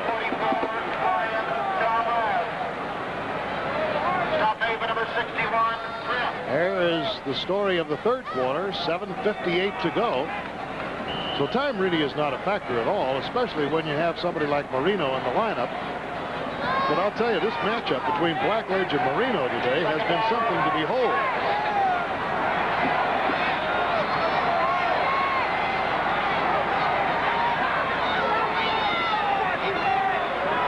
Second down, 6. Sideline pass over the head of Dwight Collins. As we mentioned earlier, Thomas is now about 1,010 yards, becoming the third man in Pitt history to run over 1,000 yards. Third down and 6. The ball on the 35. The Panthers now trailing, seeing a national championship in jeopardy. Thomas comes out here, fitting into the slot on the right side as Marino spreads everybody out. Murray dumps it off to Thomas. That was Matt Bradley.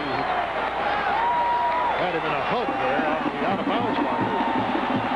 That brings up 4th down, and I'll tell you, Marino is having a very difficult time trying to solve this Penn State defense. That's amazing how the momentum of the ball game can change, but I've seen it happen many, many times in the years I've been involved. 9 men up. They may try to get into Recchia this time. Oh, he gets it away. Fair catch called for at the 31 by Kenny Jackson. So we have 7 minutes, 43 seconds to go in the third quarter, and after that 35-yard punt, Penn State will take over the football and are leading by a big dozen. It was a dead ball fall on that fair catch, and it cost Penn State 15. That's the reason they're back there so deep in their own territory, and Kurt Warner managed to spin the ball up to the 29-yard line before Tom Quinn forces him out of bounds. 14-yard gain on the play. Good look at Todd Blackledge, who's had quite a pair of quarters here. After a miserable first quarter in which Penn State had a -1 total yards, he's really come back. I was just thinking what a precarious position that Penn State was in, 1st and 25 way back. And that 14-yard run just then by Warner was a tremendously big play. Second down and 11. All on the 29 of Penn State.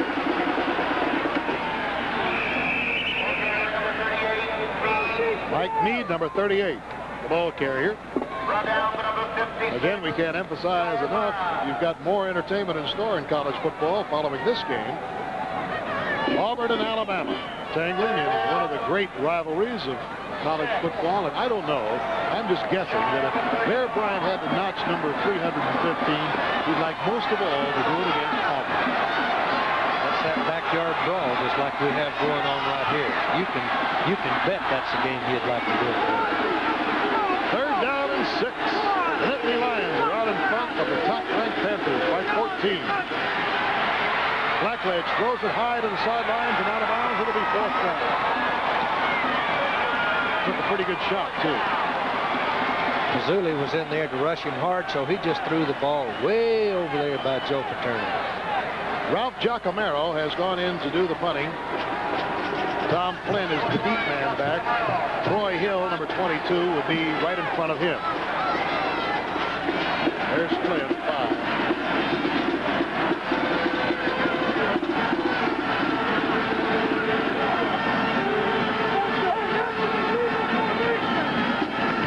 Giacomero gets a good, high, hard-to-handle kick. It wobbles in the air, and it backs Flynn up to about the 16.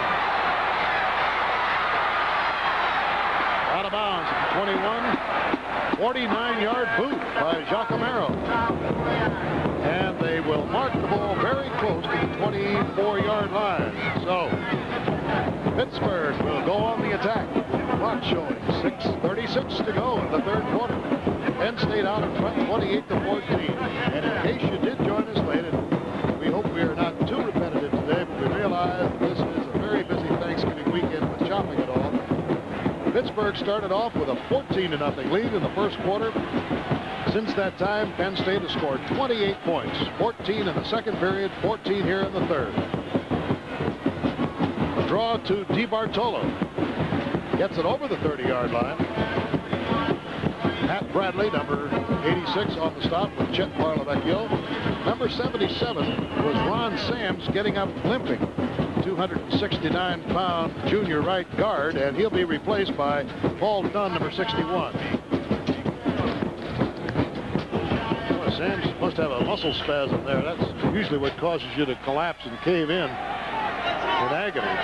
Second down, 4. Ball on the 30.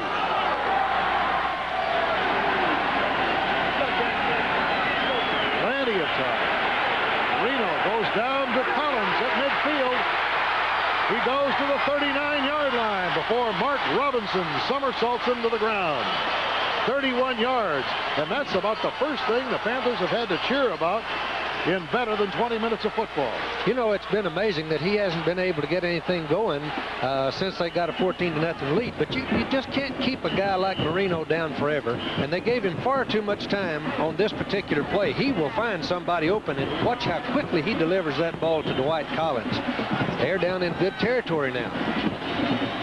Pitch goes to Thomas. What a defensive play.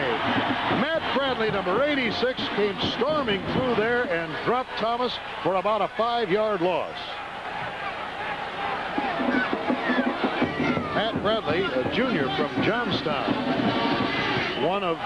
In fact, the only linebacker returning this year. Bradley's an outstanding linebacker. No one was on him. He came too deep for the fullback Meade to get to, and he drops him for a big loss. He has Thomas before he has a chance to get unwound. Well, that was a big play because it makes it 2nd and 15. Marino goes deep. He's got Brown, and the ball's knocked away. The tight end, Roger Brown, was down there, John Brown was down there, and Roger Jackson and Mark Robinson were up there defending. That's Jackson, number 49. Marino, by the way, is 17 out of 31 for 241 yards. 2 interceptions. I thought with this much time he'd have someone open, but he was not open. They overlap on the play. Robinson to deflect the ball away in the end zone. So now it's a 3rd and 15.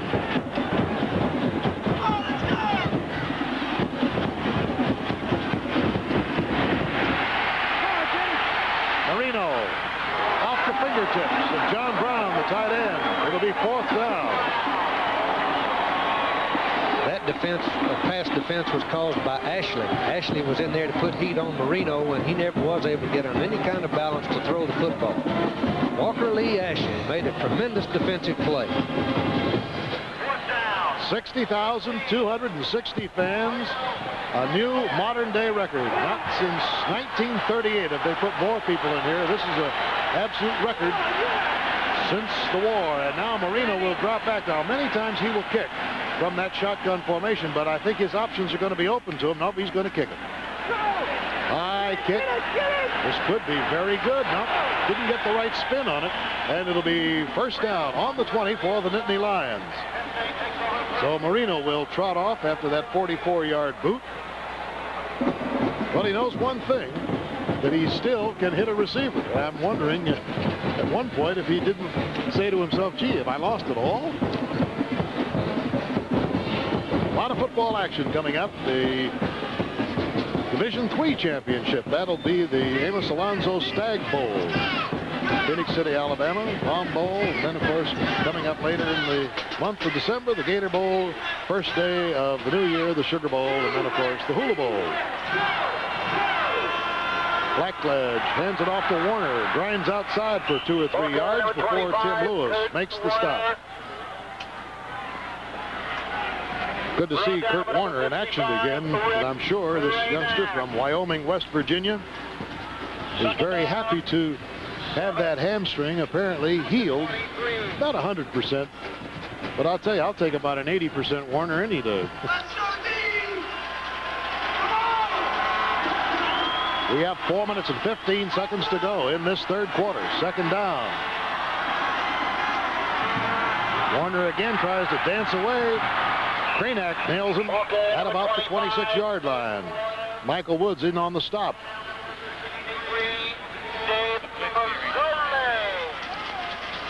Sinceri got in there quickly.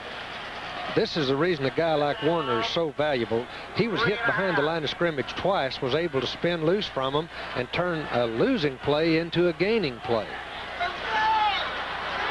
3 minutes, 40 seconds to go. Third quarter. Penn State out in front of the #1 ranked Panthers, 28-14. Here's Blackledge. Throws it to Warner out of bounds at about the 31-yard line. It may be enough for the first down. It'll be close. Warner now has 60 yards in today's game rushing, and that is an even 1,000 yards for the season for him. And he missed 2 complete games. First down on the 30. He becomes Penn State's 5th running back to rush for more than 1,000 yards in one season. He really only had 4 carries last week. There are the others. Lydell Mitchell, Matt Suey, John Capoletti, and Lenny Moore. What a list.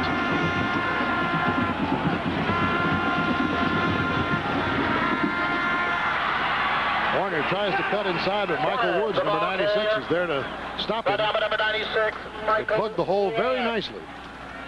There's a look at Marino on the sidelines. Well, he hasn't been in this position but one other time this year when his team has trailed, and he brought him back to a victory over Syracuse. But I'll tell you, that Penn State defense has been sticky ever since the end of the first quarter, and Marino must have some wondering going on in that brain of his about whether he can penetrate him. First thing Pitt has to do is get the football. Right now it's 2nd down and 9. Like a snafu there in the middle of the line. Blackledge took the ball, and I saw the marker there. Kevin Baugh there pleading with him. I don't know what he was imploring him to do, but anyway, it's a procedure penalty against Penn State, and it'll make it about 2nd and 13.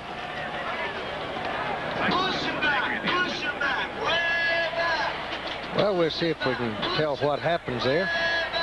Bobble the snap a little bit. I think he was a little upset with Sinceri there. I think you'll find his. Whoops. Boy, it's a good thing he hit him just on the shoulder pad. Watch it, boys. Watch it, boys. 2nd and 13 for the Nittany Lions, leading in the ball game, 28-14. Warner is snagged by Cranack from behind.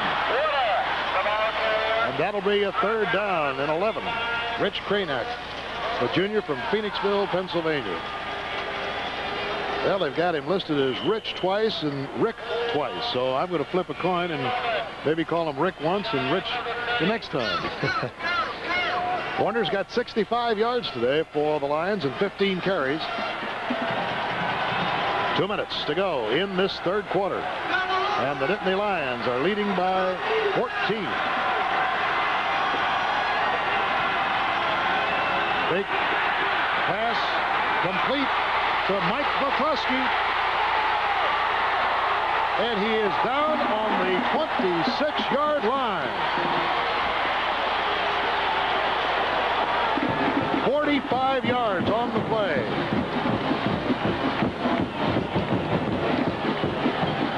McCluskey sliding from the tight end position in behind deep receivers who have pushed the defenders back deep. Catches the ball, picks up an excellent block there by Garrity. Takes the ball deep into Pittsburgh territory. There's Garrity throwing a good block to bring his old buddy Mike. Mike cuts back, has the ball down to 25-yard line. And Flynn may just very well have saved a touchdown. First down. Mike Meade doesn't get anything. Ball carrier number 38. Defensively, Bill Moss, number 71, and Sal Sinceri in on the stop. 1 minute and 9 seconds and counting in the 3rd quarter. And just about the time that Pitt thinks it's going to get its hands on the ball, they come up with the big play. Must be what Joe's looking at there in his notes. what to do next. 2nd down and 9. That's Meade to the right, Warner to the left. Meade throws the block. Warner snagged by Michael Woods at about the 17-yard line. Place it on the 18. Into the final 30 seconds here at historic Pitt Stadium, built in 1925.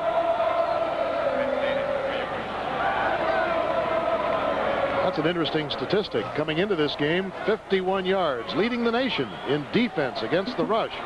Penn State has 101, almost double what the average that Penn has allowed. Time here is called with 10 seconds to go as Sunseri will trot over to the sideline to talk to Jackie Sherrill. And Blackledge looks up at the clock. There it is, Penn State 28, Pitt 14. But we still have 15 minutes in the final quarter to go. There's Joe Paterno. Like I said, he's been thinking about this. He's been brooding over this for a couple of years. And he's got to be pretty well satisfied so far in this ball game. But, of course, like every coach knows, and Joe Paterno knows it as well as anyone, there's a lot of time left, and they've got a very dangerous gun in Marino and some excellent receivers on that Pitt football team, so he can't totally relax yet. Penn State has the longest winning streak in the nation on the line today, 17 in a row. That's not a record for Pittsburgh. Pittsburgh had 33 at one time in 1914 through 1919. So the Panthers have the nation's longest streak going, but again, it's in jeopardy as Penn State comes up with a 3rd down and 2.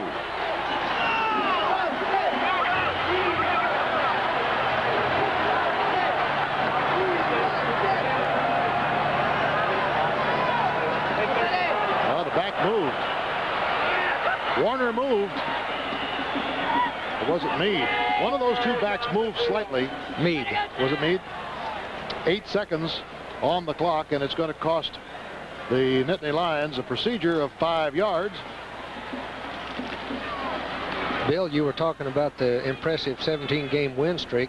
They also have won 31 out of their last 32 football games. That is some record. Yes, Penn State. Well, they've been unbeatable here at Pitt Stadium. Start. 15 in a row. 2nd down.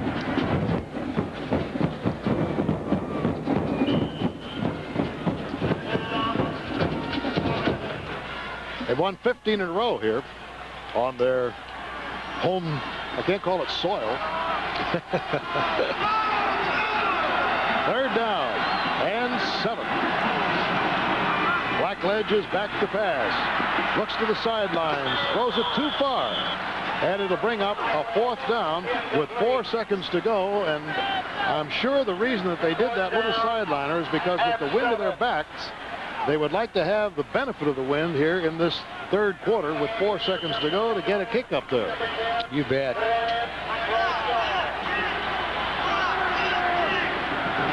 Here is Brian Franco, who is 13 out of 19. This will be a 40-yard attempt by Franco.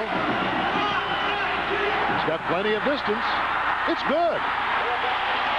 Brian Franco kicks a 40-yard field goal as time runs out in the 3rd quarter. And Penn State now has scored 31 points after being behind by 14. So when we come back to begin the 4th quarter of play, it'll be the Nittany Lions kicking off with a 31-14 lead. Bill Fleming along with Darrell Royal and Steve Zabriskie back at Pitt Stadium.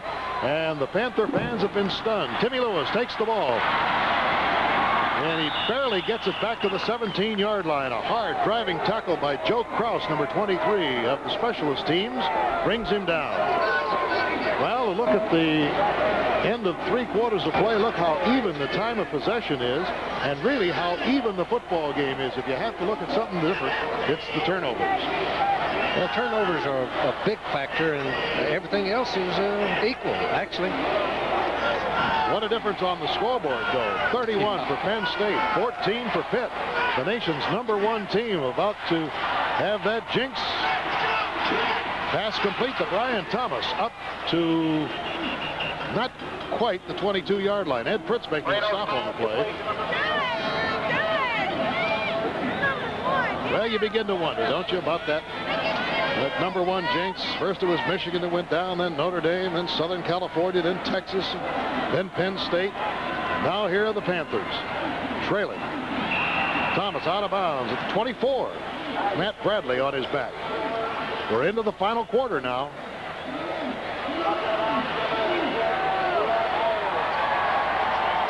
Dan Marino was absolutely flawless in the first quarter. 6 out of 7, 2 touchdowns, and then things just began to crumble.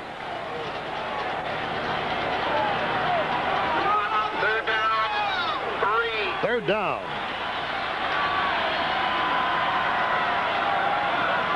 A long 2. DeBartolo is stopped short.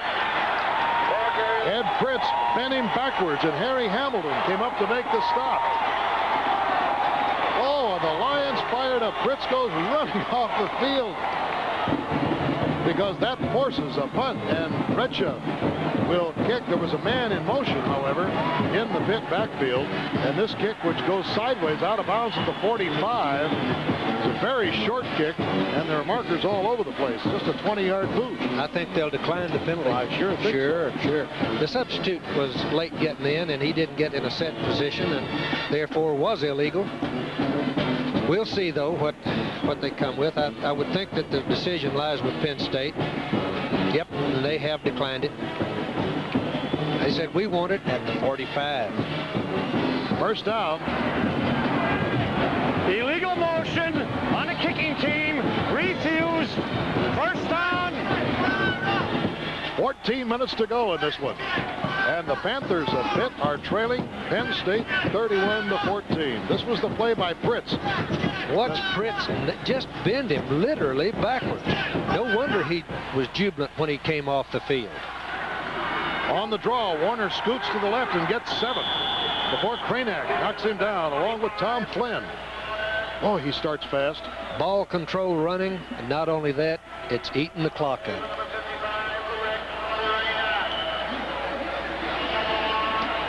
I said earlier, Darrell, that this has been a crazy year in college football, and I think it's exemplified here today in this game.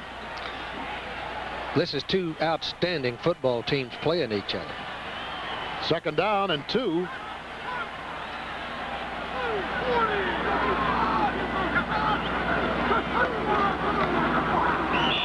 Stumble. Tom Barr, the fullback, didn't get his footing on the handoff. Well, that's a comparison of these 2 fine quarterbacks today. Blackledge a sophomore, Marino a junior, so they'll both be back at each other one more time at least. Interestingly enough, Coach Joe Paterno, as Darrell Royal mentioned to you earlier, has never lost 3 games in a row while he's been the head coach at Penn State during these 16 years. 3 games, I mean, to the same team. Pittsburgh has won the last 2. But right now, it's Penn State in front. Incomplete, 4th down. Jennifer Garrity, Timmy Lewis, number 26, covering on the play. We have 12 minutes and 41 seconds to go. Other scores, Florida out in front of Florida State in the great rivalry. Intrastate is the Virginia State game, and Oklahoma State. And coming up will be another great one, Auburn and Alabama, 3:45 Eastern Time. Here's Giacomero. 5 kicks today, averaging 43 yards a boot. It's going to be a roughing penalty, I believe, as Giacomero was slammed into. Ball will go out of bounds. J.C. Pelusi, number 52, is going to be charged with roughing the kicker. Oh, that's got to make Jackie Sherrill sick. So with a 4th down and a long 2 yards to go, forcing the kick. Watch it again. Well, there wasn't any question about that one. That wasn't even close. That will move the ball down inside the 25-yard line.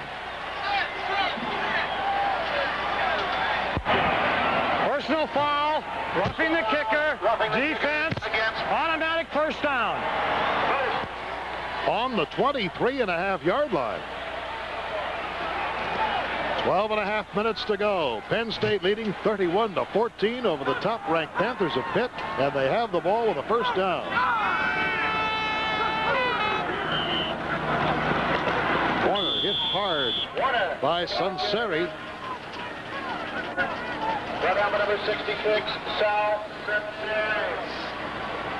Oh, that is dangerous to get that kind of a blow with your foot up in the air. They really did have contact. They had contact from foot to head. That was body on body. Second down and 10. 12 minutes to play now.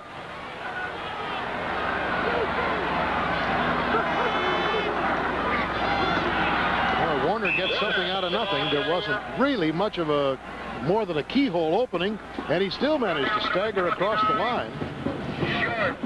That was one of those knuckleball runs. He was going up there, and suddenly he's going the other direction. He is some quick.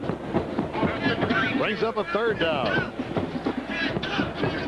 Well, the roughing the kicker penalty was particularly devastating because it not only didn't give Pitt the ball, but it moves them within field goal range if they can move just a little bit ahead here with a third down and 8. Out of bounds, it'll be fourth down. Let's see if Joe Paterno decides to do that. We've got Brian Franco coming in the lineup. He booted a 40-yarder to make it 31-14 a short time ago. Number 10, Brian Franco. Going for the field goal, you have absolutely nothing to lose. If they miss it, it comes back to the 22, and so it's not that much gamble as far as going for it into this wind. His long this year is 48. This will be a 38-yard attempt by Franco. He's got plenty of distance. It's good. And Brian Franco now gives Penn State a 34-14 lead, a 20-point advantage over the Panthers of Pitt, who are top ranked in the nation. Can you believe it?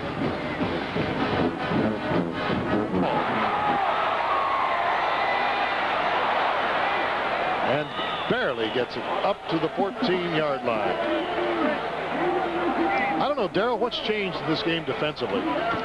Well, I don't think Penn State's doing anything that they didn't do right at the first of the ball game, but one thing that has really turned it around is the way they massage those receivers around whenever they come over the middle. You know, that was a tremendous blow that Jackson put on Dawkins, which caused the interception right after, well, when they were trailing 14-0. First and 10 on the 14-yard line.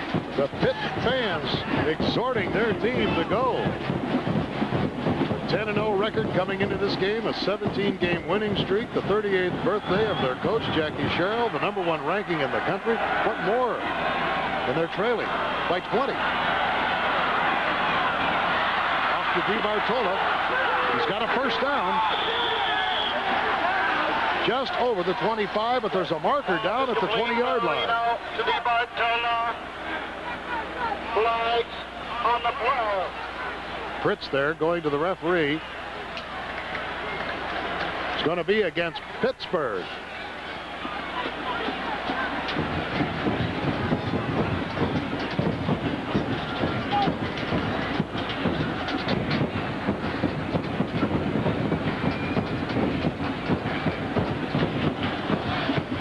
Well, got to go back a few years for that one. Well, the Panthers, in case you joined us a little bit late, started off like a house of fire today with 14 very quick points on the first 2 possessions. Illegal use of the hands. Offense. First down.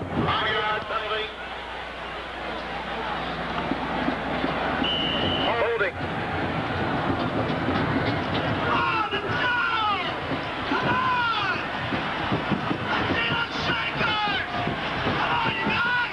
Marino throws a long one down the sidelines. He's got Collins there and misses the ball. Made a desperate leap for it as Langford was covering on it and couldn't get to it. Give him A for effort. Collins has the only 2 touchdown passes from the arm of Marino today. You know, that's a pretty good matchup in running speed, Langford and Collins. Collins comes back inside and can't quite get enough reach out to get the ball. Just out of his reach. Langford is a sprint man from the track team and has done a great job as the deep safety man. Second down. Another long one, but it's nothing but white shirts out there, and it is dropped. Mark Robinson had the ball in his arms and dropped it. Julius Dawkins. Incomplete. Jackson also covering on the play. We're going to be choosing our outstanding players of the game today. And Chevrolet, as usual, will send $1,000 to the general scholarship funds of those two institutions. Darrell Royal and Steve Zabriskie and I will be thinking about those two men to be so named. We have 10.5 minutes to go, 10:31 to be exact. And Penn State is out in front, 34-14 over Pitt. Third down.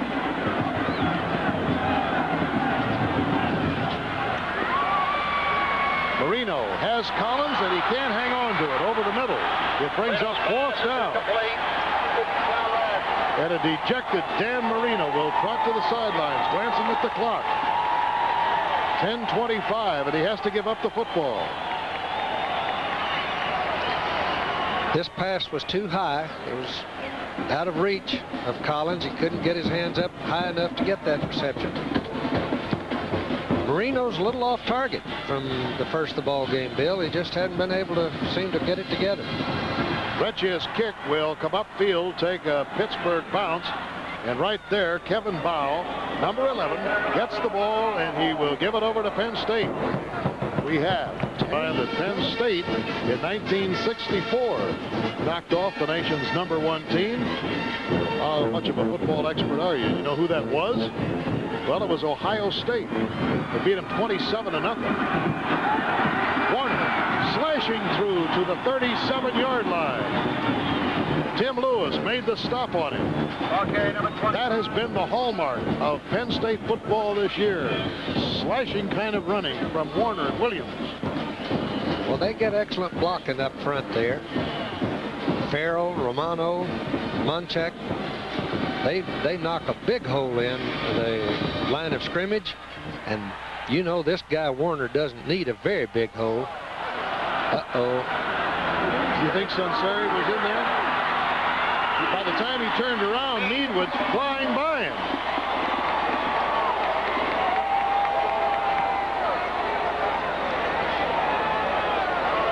Mike Meade, the fullback, a junior out of Dover, Delaware, went flying right by Sunseri, who had jumped. Obviously, that'll be declined because it's going to give Penn State the ball down where? At about the 16? Well, you can see he's running back the other direction, and Meade just follows him right through the hole before he can turn around and find him. Meade's gone. That's one of those plays that you put in the football funnies. Oh, yeah. Probably not too funny to Pittsburgh, though. Guess not. First down on the 16. Now it'll be second down on about the 9 as Dolman knocks Meade to the ground. 9 minutes and 22 and moving. Can you believe the score, though? Penn State 34, Pitt 14.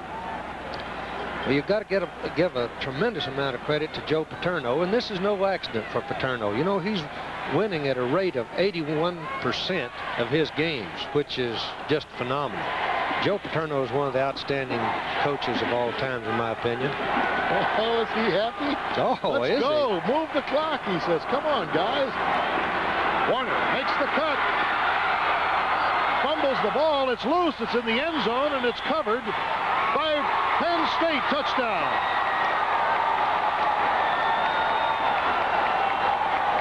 It looked like Sean Farrell, number 62, may have gotten that ball. The All-American strong side guard from West Hampton Beach, New York. That's who got it. Sean Farrell, who has the 19.5-inch neck and the 20-inch biceps.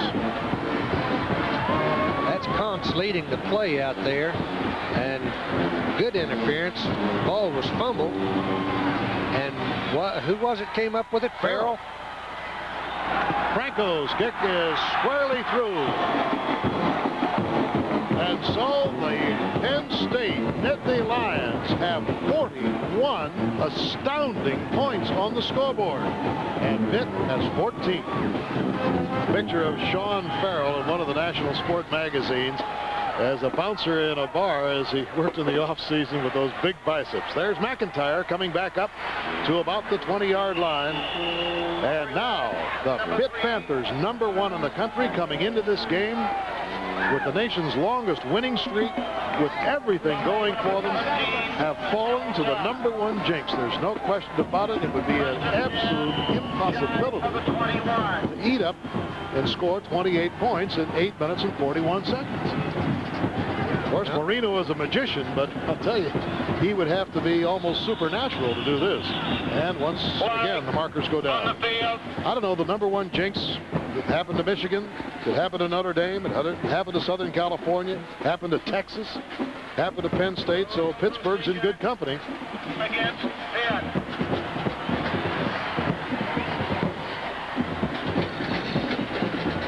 Don't forget, following this game, it's Alabama and Auburn. And an opportunity for Bear Bryant. Illegal procedure, false start, offense. False start again for the Panthers. Bear Bryant trying to get number 315. I imagine if he gets it, he'll say, thank heaven. Now we can quit talking about it. Marino passes it off to Wayne DiBartolo. And he gets it up just about to the 20. Rich D'Amico making the stop on him. Panthers having to hurry now. 8 minutes and 25 seconds to go. They're trailing 41-14 after going out in front 14-0. They've seen a Penn State team come roaring back and score 41 unanswered points. I really cannot believe what we've seen here today, especially after viewing the first quarter when Penn State had a -1 yard. Marino over the center to Collins. He bobbles the ball and loses it. Pass. This young man, that's Julius Dawkins, by the way, coming back to the huddle, but it was Collins who juggled it. Marino is 21 out of 40 for 257 yards today and 2 touchdowns. However, he's had 2 interceptions, one phenomenal one deep in the end zone, an over-the-shoulder catch by Roger Jackson, the other on a tip ball, which you really can't blame him for. Although it shows up in the statistics as an interception. 3rd and 11. Intercepted, and there was one right to Matt Bradley, number 86, the linebacker. And you can't excuse that one. That was right on target to the defender.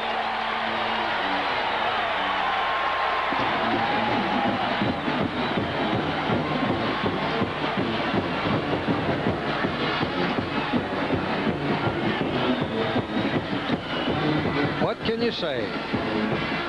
Well, here he's out of the pocket. He throws to his receiver. He didn't see the linebacker, Bradley, directly in front of Dawkins. Bradley picks it off for the interception, and Penn State is back knocking again. And they have a new quarterback. Frank Rocco has gone in the lineup, and Tom Barr is given the ball. That's Bradley right there. We're #1, says Bradley. Well, I'll tell you one thing. You've got #1 in a hammerlock here with a 41-14 score with 7 minutes and 34 seconds to go. This one of the heated rivalries in all of college football. Pittsburgh had great hopes of evening it up today with 39 wins, but it very much looks like Penn State's going to have its 40th in this long series. This is the 81st game. More importantly, the #1 team in the country looks like it's going down as 5 of its predecessors have so done this year. Well, Pittsburgh has had the bragging rights of Pennsylvania for 2 long years now. Looks like it's going to be on the side of Penn State now. They're going to have bragging rights for a full year. Sal Sunseri is injured on the play, number 66. The trainers go out to take a look at him. Let's say a word about Frank Rocco, a junior from Altoona, who will be battling Todd Blackledge for the quarterback role next year. Here comes Sunseri, gets a fine hand as he comes off. 6 minutes, 59 seconds to go. Standing on the sidelines, he must be very, very pleasantly happy inside, although you would never know from looking at him. It's 3rd down and 4, and it'll bring up a 4th down now as Tony Mumford, who is in at tailback, the 3rd tailback we've seen here today, is stopped short of a 1st down. Okay, with number 29, Mumford. Stop made by number 52, J.C. Belusi. Dick Cheelers can't be very happy. You were number 1. Past tense. 4th down, 3. 4th and 3. Rocco just puts his head down, and the Panthers are going to get the football right here at the 24-yard line, as Pazuli, the left tackle, was not about to be intimidated by that quarterback sneak. And so once again, the Panthers will try to dent the Nittany Lions defense, which they have not been able to do since the 1st quarter. And again, let me remind you, it's Alabama and Auburn immediately following this game from Legion Field in Birmingham, the site of many great battles between those two old rivals. Keith Jackson and Frank Bros and Steve Davis on hand for that game. 1st and 10 for the Panthers. Marino down the middle. He's got Collins flying, and he's sandwiched right between 2 men, and down goes the flag. Paul Langford, number 12, was covering. And there is a marker at the 31-yard line. Number 39 was Dan Biondi. And that will be pass interference against Penn State. Oh, he just gets caught right in the vice. Well, he was sandwiched right in the vice, and they got there before the ball did. And the official's right on top of it. Threw his hanky. He's going for the gun. Yep. Right before it happened almost. He saw what was perhaps impending. 1st down on the 31. 6:14 to go. The Panthers, however, are trailing. Great grab by Dwight Collins at the 20-yard line, and it's going to be very close to another 1st down. 41-14. Penn State in front, in case you joined us late.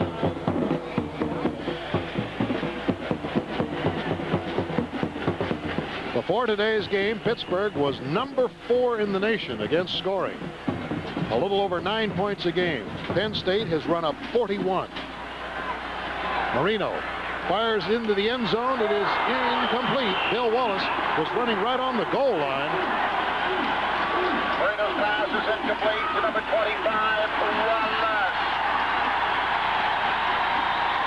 Big roar goes up from Penn State. Oh, Bill, you talk about the defense massaging receivers. Now, this is a massaging he took right there.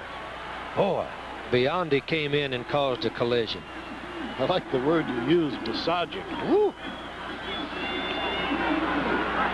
That discourages folks from coming in that zone. Well, the big key to that statistic were the 3 interceptions. There's a high, lofted pass way out of the field of play intended for Barry Compton. And so with 5 minutes and 49 seconds to go, the ball comes back to the 20-yard line. It'll be 3rd down and 10. Truly a remarkable game in the long and storied history of this rivalry, and one that the Nittany Lions will savor for many, many years to come.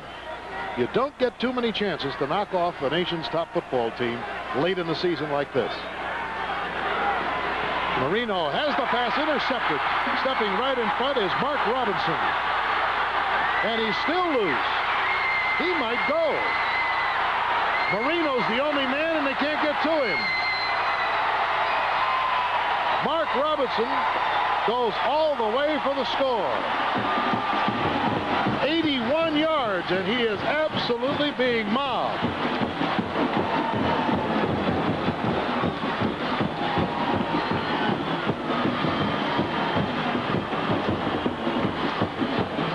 Yes, that's right. 47, in case you just walked into your living room.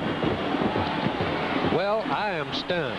After the 1st quarter, it looked like it was going to be a blowout Pittsburgh. But Penn State had another idea. Watch Mark Robinson play the ball beautifully. He broke on the throw, moves right in front of Collins, intercepts the ball, and then shows that he can run with the football after that. An excellent run. He waited for his blockers to get out the last man, which happened to be Marino, and so he was able to go in standing up. Marino just absolutely looked, I felt sorry for him. He looked absolutely helpless back there when he saw this white horde running at him. He had about 4 or 5 blockers in front of Robinson. He had no chance to make the play at all. He tried valiantly, I'll say that. Red ball, illegal procedure, offense. 47-14, and there's a good look at Robinson on the sideline. Mark Robinson's a sophomore from Silver Spring, Maryland. Franco's extra point is up, and it's good. And it's 48-14 in an absolute blowout here in Pitt Stadium as the Nittany Lions, down by 14 at one point, now lead it 48 again by Mark Robinson. Well, Marino thought he had a receiver open, but Robinson steps right in front of Dwight Collins, and you can see Collins standing there with empty hands. And what a run by Robinson. Here's Marino trying to make the play, but too many blockers out in front of him. Ball carrier can't possibly be gotten to by Marino. Had too many blockers in front of him. He actually got that ball on the 10-yard line. We're going to unofficially credit him with 90 yards. Marion McIntyre up to about the 45-yard line. The largest win over Pittsburgh by a Penn State team occurred in 1968 when the Nittany Lions won 65-9, a difference of 56 points. Right now, we have a game that is 48-14, 34 points.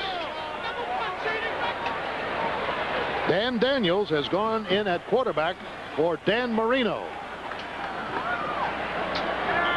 Bill Beach, the fullback carrier. We have 5 minutes and 18 seconds to go. Junior from Coraopolis, Pennsylvania. Dan Daniels is 6'3" and 212 pounds. And I guess Jackie Sherrill must have just said, Danny, not this Danny, but Danny Marino, it hasn't been your day from the first quarter on. Well, I don't think that's necessarily what he was thinking. I just think he wanted to let Daniels get in some of this nationally televised game and say that he played in the contest. On the 46, pitch goes back to Joe McCall, who spun around. Well, of course, Penn State will be winding up this regular season, as will Pittsburgh. Penn State going on to the Fiesta Bowl to take on USC, and of course Pittsburgh will try to regroup the forces to take on the Georgia Bulldogs in the Sugar Bowl. And of course it's always wonderful when you get a plastering like this to have one more game to redeem yourself, Coach. Right, and they're going to play an excellent football team in Georgia. McCall fights for an extra yard or so, but will bring up 4th down. And so Pitt will kick the ball away. And Bill, haven't we had some wonderful hospitality by the Pittsburgh people here in our preparation for this ball game?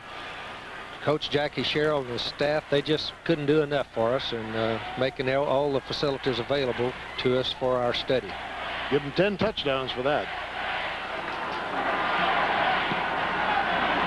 Kick by Retchia, sending receiver Nick Biondi deep at about the 12-yard line. Dan Biondi it is, a 41-yard boot.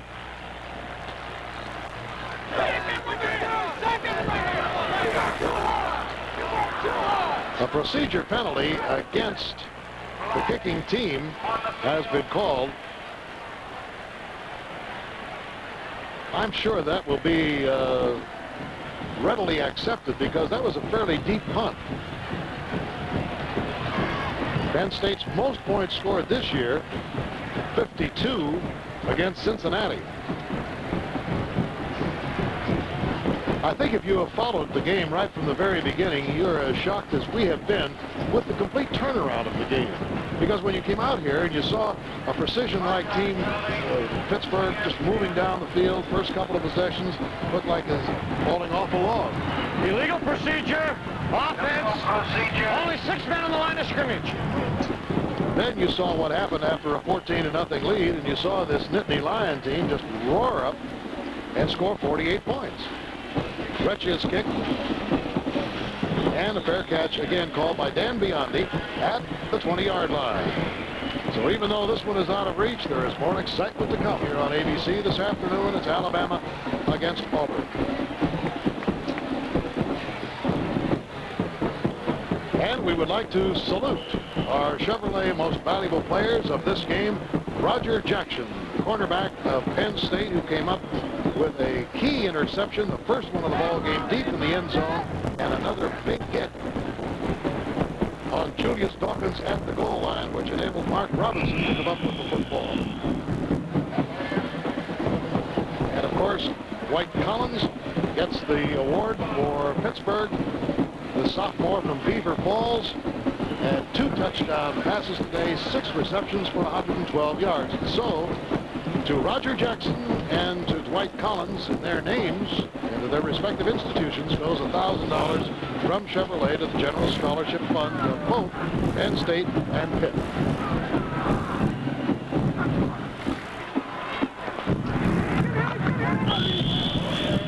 Now the Nittany Lions are very happy just to let the clock run out. Tony Mumford grinding it forward. Keep possession of the football. Don't let the Panthers get any more points. I don't know, but it's been one of those kind of years, and look at this. That graphically tells what we have seen here today. What doesn't show is that Penn State had -1 yard in total offense at the end of the first 15 minutes, and from then on it's been double numbers.